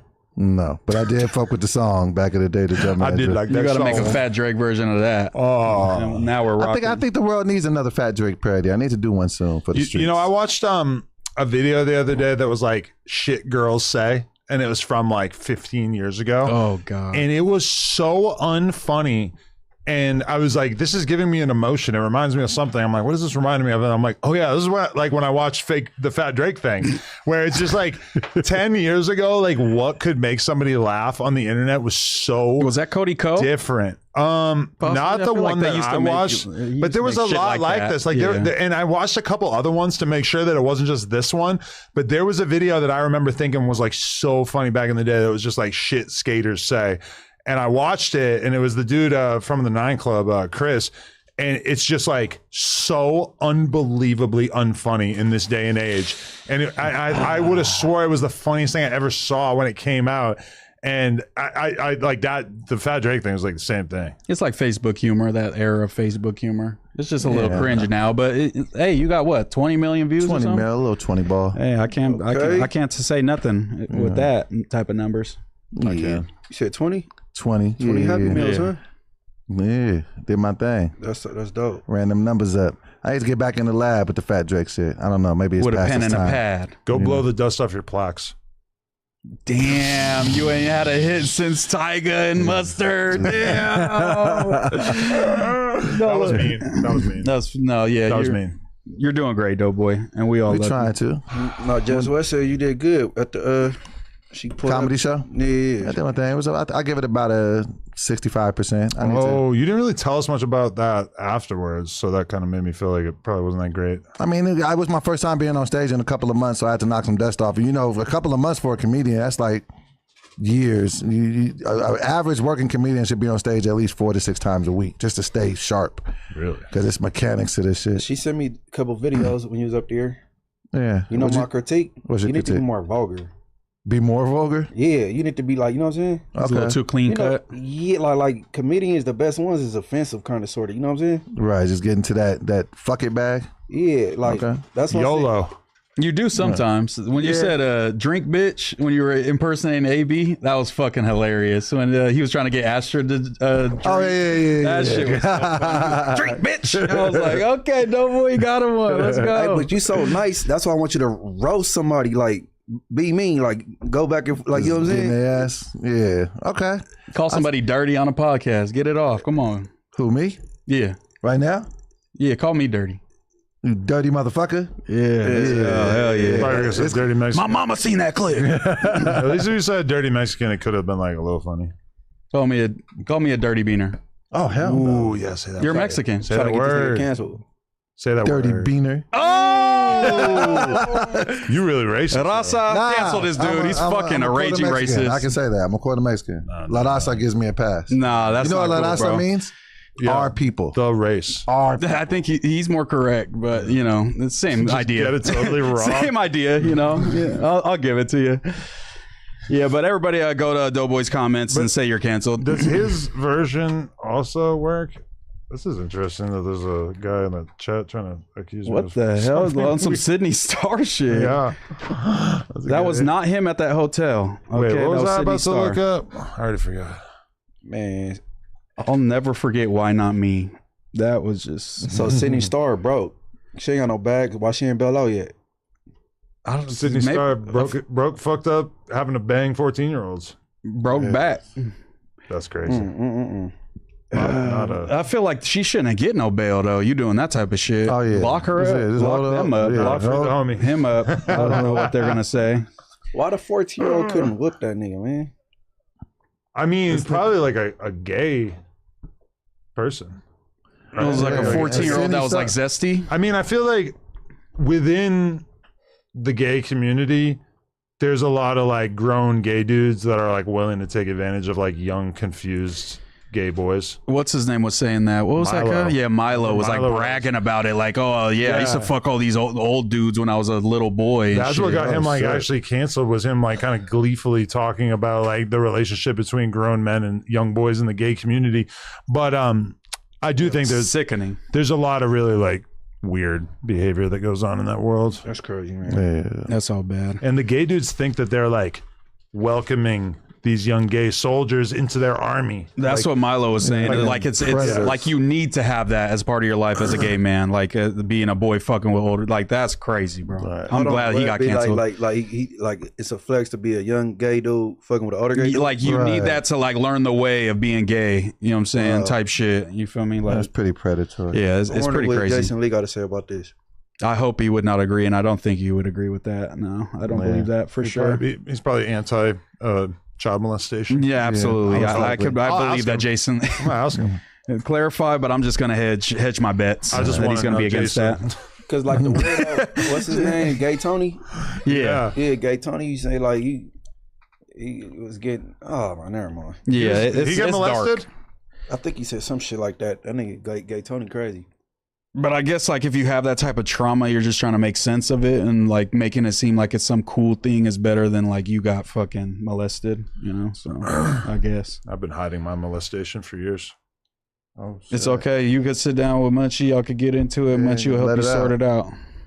Hey man, I don't want to talk about it. That's not what the show's for. Hey, He's like, whoa. Hey, no, I Adam, when I interviewed him on my, you know what I'm saying, when I was doing Richard Hart, like, you gay? We got to clear because You asked me, huh? Wow. Yeah, That's crazy. Because you, it was an April Fool's joke that you never said. April Right. Fools. You just let it linger, like fuck it. Walking with the gay nigga with the dog. Yo, Yeah, it's and then so he did crazy. a photo shoot sitting on his lap. But everybody always like kind of makes it about the dog, and I'm like, nah, dude, that's like my real dog that I really like am like sleeping next to every fucking day. Now, on the other hand, the gay porn star that I took a photo with, that was unique to this situation. That is true. They were like, Adam got the gay dog for the video, and it's like that's the problem. You guys That have dog he has is a out gay there dog right now. Yeah. Hold on, gay dog. Like they were saying, like he has this little fluffy dog. Like he added that in to like make it seem more Even gay. more gay. But that's just his regular dog. Up the gay ante. Is that possible for a dog to be gay? Like gay men animal? frequent certain types of dogs. He's you know just what like I'm saying? a fruity, puffy poodle. Like if I was looking at Munchie B, I'd say he might want a a Rottweiler. Like a in real certain- life, could an animal be gay? I think so, right? Not dogs. But I think there are examples of animals, but it's pretty rare.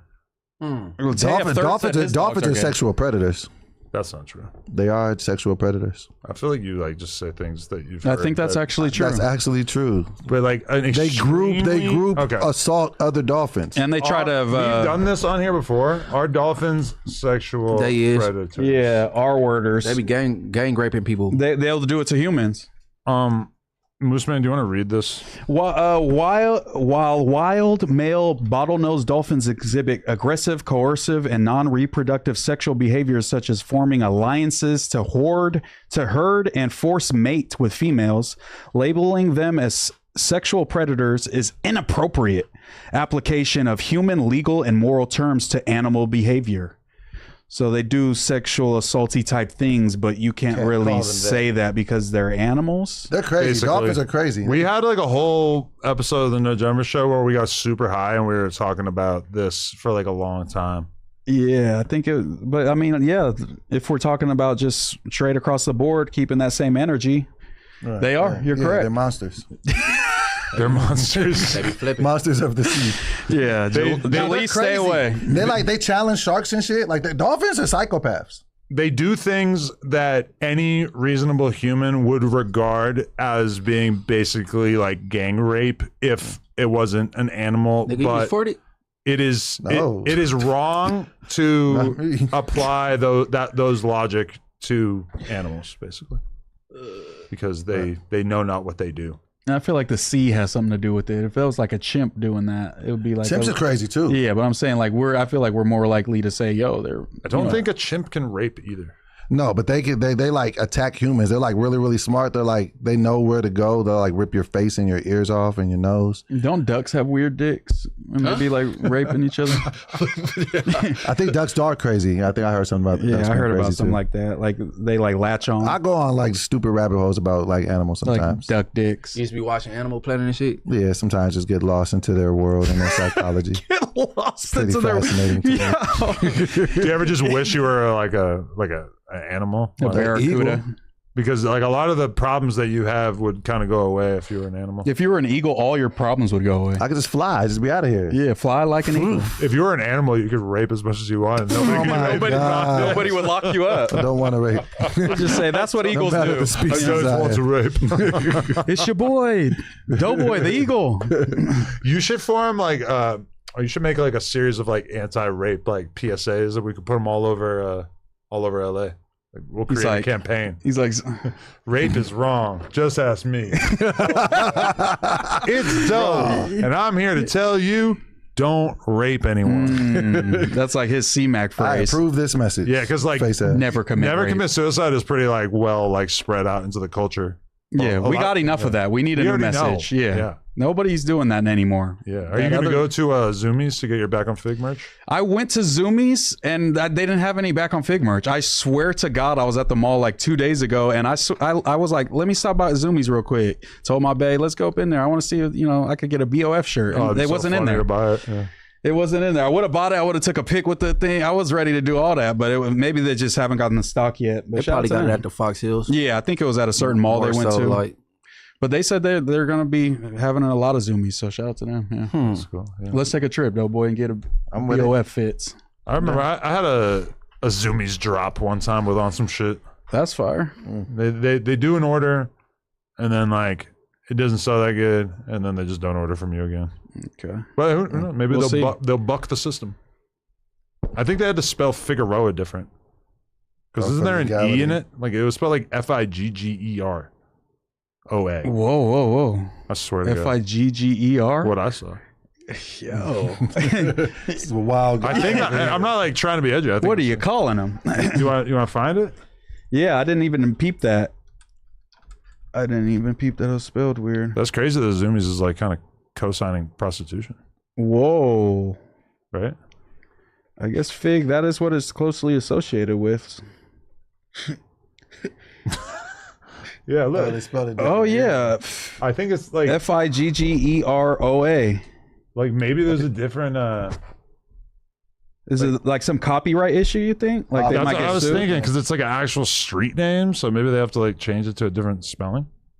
Possibly. What's up, my figure? You can. Yeah, let's order one, man. $34.95. You think we should get one? Yeah. It might go up in value. We could like hold it like a Pokemon card. I'll get their signatures on it, and we'll really go up. We'll get it Put it in the authenticized. frame, put it in the frame. Like I'm a down. Pokemon card. All right, I gotta take a raging piss. I don't know why I have to piss every hour when I'm just sitting there playing poker, but then when I'm on a podcast, I can go 3 hours without pissing. It's weird. Can we just do the donuts then? You wanna Oh do the yeah, I donuts? forgot. Rock Yeah, out. sorry. Slash the fans, our ops. Just kidding. Our ops are the Love fans. Love fans. We don't have fans. We just have family. You guys are all our family members. Doughboy was gonna like call a meeting and tell us that he thinks we should start calling our subscribers family. Yeah, shout out to the almost 4,000 people rocking with us. Sorry. And Lush, I didn't appreciate you saying, hey, I hope you guys do more views than the news. The last time the news did more views than the Monday show was when Wack had your ass crying because he said his homie piped your ex bitch. So shut that shit down, boy. Cut it out, man. Sheesh. Shots fired. Just because you got the easy path in life and got added to the Tuesday show, don't get on us. We fought from the bottom to build this shit. Brick by brick. Brick by brick. Free brick too, man. You're saying that Lush never had to struggle? Never. Damn. He got a Cinderella path to the top, and he can't talk about us. Okay. Yeah. Put some respect on the Monday. Because I saw God Tier. Okay, I watched God Tier. That was not a good podcast. Okay, cut it out. Wow. Shout out to Gay Moose in the chat. Yeah, Gay Moose been in my chat too. Shout out to Gay Moose. He drops just like fucking dick emojis every time. Is Gay Moose like you trying to tell us something? That's my burner. I've been on my phone typing in the chat. Okay. I'm slowly distracted by these. You might want to do the scroller. Got you. Okay. A little bit too... Shout out to all our new No Jumper members. Lil Takis Demon. Shout out, it has to be Mexican. Lepak 334. We got Mr. Burl $5. Adam, the news producers. Oh, you read that. Jennifer's Glock. Said Munchie B team all the way. Detroit, we got so much love for you. And Doughboy, you finally got a decent fit on. Yay! Let's go. Yay! Shout out Detroit. We're not supposed to read $2, but he paid $2,500 for the box. Jennifer's Glock said, Doughboy, not gonna lie, if nobody knew, I feel like you would crack an Autobot. Okay. Is that like a transformer, right? Yes. Oh, great use of that word. Oh, okay. they said you'll be sneaky with it. Yeah, he would be Eddie Murphy. Thought you could get away with it. Nah. Doe Murphy. Nah, never. Jennifer's Glock also said, people doing anything to get clout off Munchie name. Blood put in work in the internet, gave these lamest dudes a voice. Talking about the crackhead. Yes, I believe so. Walk with Josh, Big Josh. Adam, you need to have a rich trapper on. He gave you facts about Wack with backed up statements. He's not afraid of them. We need the full breakdown. I actually didn't really get the point that he was trying to make. Like he was trying to convince me that Wack was basically telling on Big U, and I don't feel like he made that point. Yeah, it's not from the information that's out right now. I don't think we could come to that conclusion. But shout out to him. Dragonite Mannheim $4.99. This is a rare one. Is it B team or leave team, or is it B team elite team? Elite. It's B team elite team. Yeah, elite. It's not saying leave. Shadow Moses 994 said, hey yo, why Moose out here letting shit fly but Doe's tucking tail and hiding behind Adam to not fight Swoley Face on Pyru? Doe, you running that fade or not? We can still run the fade, just the business got to be right, but ain't nobody running from nothing. I love his this accent he has today. It's so funny to be more serious, and it's hella funny, right? On a lonely mission 2318, great name, $5. Is it true Drea the Virgo is working with Wack setting up his ops? I don't think she would do that. Jennifer's Glock also said Wack playing a Suge Knight on a Tyler Perry special, LMAO. Swag Like Pinot member for 16 months. Any notable moments that were brought through having Lisa Simpson tattoo on your face? Also, can y'all speak on Adam being bored of Wack narrative? No, nothing terribly interesting in terms of the Lisa on my face, but am I bored with Wack? We're gonna do a blockbuster episode this Thursday, so we're gonna bring back some of that fun energy. That being said, the episode that we just did is the biggest episode we've done in a long time. But I also feel kind of guilty about it because I wasn't educated enough about exactly what was going on with Wack's name being in the paperwork for the Big U thing. So he was kind of explaining it to me, and I didn't really get it. But then I talked about it on my live stream. It's still kind of confusing, honestly, even after I've taken everything in. 92nd Baby, $4.99. I know Munchie B, Tiny Buntry, Tricky B, we mashing homie. If he NY'd up, mark out Munchie was Wardell, Stephen Curry in the field, modern day Pol Pot. Just Spaz $4.99. I'm proud of the Moose effect, and Ricky is right after Doe, my guy. You kind of got better. I heard you just got your dip back last weekend. It's growing back. Little by little. Jack Scars, member for 4 months. Keep cooking, guys. Shout out y'all. Lush, the Crackane bot, Free Brick Baby, the Click Baby, love from a Norwegian Dragonite Viking Crip, NDVC. Okay. Dragonite Crip, $4.99. I'm sorry, Adam, for banning racist in the chat, cuh. I didn't mean to disappoint the Grand Masons. No hard feelings. I'll go get cracking and come back. It's funny, man. Wally Baji's, member for 13 months. I still don't understand understand what Doughboy brings to the table. He's a trash potter. Adam, even Munchie see this. The hell with you. Nah, Doughboy straight, man. Yeah, I love Doughboy. He's the best. Chi-Town Pistol $4.99. Munchie, I saw you on Crenshaw car show spot with the big homies Sean, Ride, Dig, Lil Eagle, aka J Brid, and Ice Water. Something whack can't do, old Buster. Yeah, that was yesterday. That little Oh, thing you were talking about the video shoot. That was Sunday Fun Day, the video shoot and shit. Okay. Show 00 Erie. Shout out to the No Jumper member. B.86. Buster Whack Mark 100 is trying to release a bunch of videos trying to deflect from the fact that situation he brought up is ambiguous paperwork. Mr. Burrow, $5. Adam, when you guys were talking about Lush doing plug talk, the guy behind the camera chimed in without talking into the mic. Insanity. They're really on that. We're on it, man. We're fighting the same fight as you. I've been switching the interviews. Ooh, John Dyer's $5. He needs to spend 3 hours with his wife while she reads a book. All jokes aside, I think Adam may actually be living a cuck life. Okay, good for you. John Dyer's $5. Adam pretends not to care about getting called a cuck. Speaking for all the people banned for the cuck jokes. I've never banned anybody for cuck jokes. So let's just nip that. It was Dragonite Crib. Dragonite Crib sensitive. Troglodyte Tuna. Okay. Member for 12 months. Going to events for IRL is always ass. If you actually do something as a group, that would be way better content, like bowling. Q Blezzy $4.99. I enjoyed the Friday show last week, but J Hood got to kick rock. Shout out Doughboy, Moose Knuckle, B Team, Super General, Munchie B, and the OG Buka Goon 22. Just Spaz $4.99. I second that last super chat, but shout out Lush and Ricky too. But Adam is going crazy on Doughboy today. Hey man, I gotta keep it real for y'all. Blaxican Ace $9.99. Adam, get Ricky fuck out of here. How doesn't he know about Draco YG beef or that WWE is a global phenomenon? Him thinking In-N-Out fries are the best tells you he's uncultured and bland AF. Bro's Yuri, but looks like house phone. Whoa. Damn. Gerb with the Gerb, member for 3 months. Munchie's back hair is more valuable to society than good for nothing Ricky. What? Wow. What are we talking about? Square Game G2 $4.99. The last time, where did it go? Oh God. The last time Doughboy weighed in the 200s, he was 12 years old. Shut the hell up. Craig Mac Upload said, are Doughboy and Spody still boxing? Also, shout out to the mayor, B Team Elite Team. He got it right. Yeah, I don't think they boxing, brother. Don't seem like it. Get a hold of you, $9.99 to say, Moose, shut the fuck up. Listen to me more.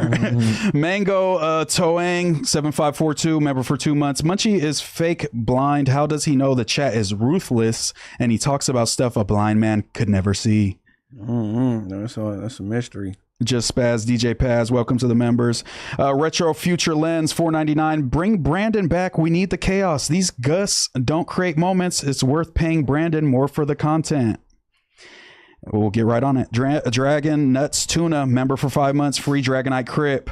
Dragon Nuts Tuna $4.99. Free Dragonite Crip before we riot. Wait, is he really not a mod anymore? Yeah, he's not. Ricky made the executive call in the news to get him out of here. He said if Adam wants to make a mod, then he can. But for now, he's getting put off the set. Not on this new segment. Oh, God. What if I mod him every stream I start and then unmod him right after so Ricky won't get mad? You're like hiding it from him. Like, don't worry. We still love you. Then Ricky will come in the office like, Adam, what the fuck?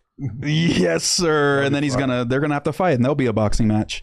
Shout out to my favorite Dragonite Norteño, $4.99. Moose banned from the never mind. Moose banned from the north, and Doughboy looked like a Costco family size Pepto Bismol bottle. Adam hair got its own mortgage. I got a rebuttal for that, Moose. I'll take that as a compliment. You know why I look like a Costco family size Pepto Bismol bottle? Because I'm making these hoes heartburn. I thought Bismol's not for heartburn, bro. Ain't that for stomach aches? He's on post. He was almost there. Yeah, he almost had it. Dragon Nuts Tuna said $9.99. Good stream, but for real, why did Dragonite get banned? I was on the blade breaking 3 foes. He's not banned. No. He didn't get banned. Just unmodded. Got laid off. Yeah. Someone fuck with that heartburn line? And he's still a member. Shout out Dragonite Crib. Very loyal. I gotta address this in some depth. I don't know, man. It's like weird because it's like I can't really review what he's done. I kind of believe Dragonite Crib if he said he was just being a racist, and maybe the person that hit Ricky is secretly racist, saying, "Hey, unban me," and he's ripping the hard R in the chat or something. Racist people hang out in the No Jumper chat is pretty funny. They're hiding in plain sight. Well, look who brings them all, you know? That's a good point. He has a racist fan base. Who, me? Yeah, you. No. Because they all think racism doesn't exist, so when we talk about it, they get mad at us. No, Oreo. Lil Wayne. You call me Oreo? He's our Little Wayne. What? You're our Little Wayne. You just don't know call about me Oreo. anything. You don't think so? No, hell no. A little bit. What do you mean by Oreo? Like he's I'm flip black floppy? through and through. He gonna light on you. There's a lot worse. He's not black through and through, is what you're saying? You think I'm white on the inside? Just because I haven't experienced racism? I haven't experienced it. I didn't say that it didn't exist. I just said I personally haven't experienced. I know bungee jumping exists. I haven't done it, but I know people have. Why you didn't take Tony Faye for us, man? Say what? Why didn't you take Tony Faye for us, man? About the George Floyd joke? I'm still mad. I mean, I didn't like the joke. I didn't think that it was in good taste. You know what I'm saying? Now you said that shit. I've been saying this from the beginning. I don't know why you sober dough. But when you were turned up dough, the first time we spoke on it, you were faded, and you was like, everybody should be able to say everything. Oh, you know what I'm saying? So that was Munchie was on that episode. That's Forgive me for my intoxicated ways. Dragonite Tuna said, $4.99. Racism was invented by me and Adam. We are the capos of the woodpile. I am not a racist, and I do not endorse racism. I think it is bad. I believe him. Stand on that. I don't believe him. You don't believe him? Fuck. No, not at all. The biggest racist at No Jumper. Shout out to y'all, man. Is this a Monday show? Wrapping up or what? Are we still rocking out? That was all those. I thought there was more. I thought we did them all. No? Shit. No, you good. No, you're right. That was Yeah, you're everything. right. Okay. I was and then YouTuber without a name, member for 12 months. Love you, Munchie B. I'm glad you came back. Oh, yeah. Love you, too. That was a fun Love one. you, too. Yeah, that was super fun. Shout out to y'all. everybody who watched this one. We appreciate all y'all. And yeah, check us out tomorrow at 4. Gang shit. You guys are getting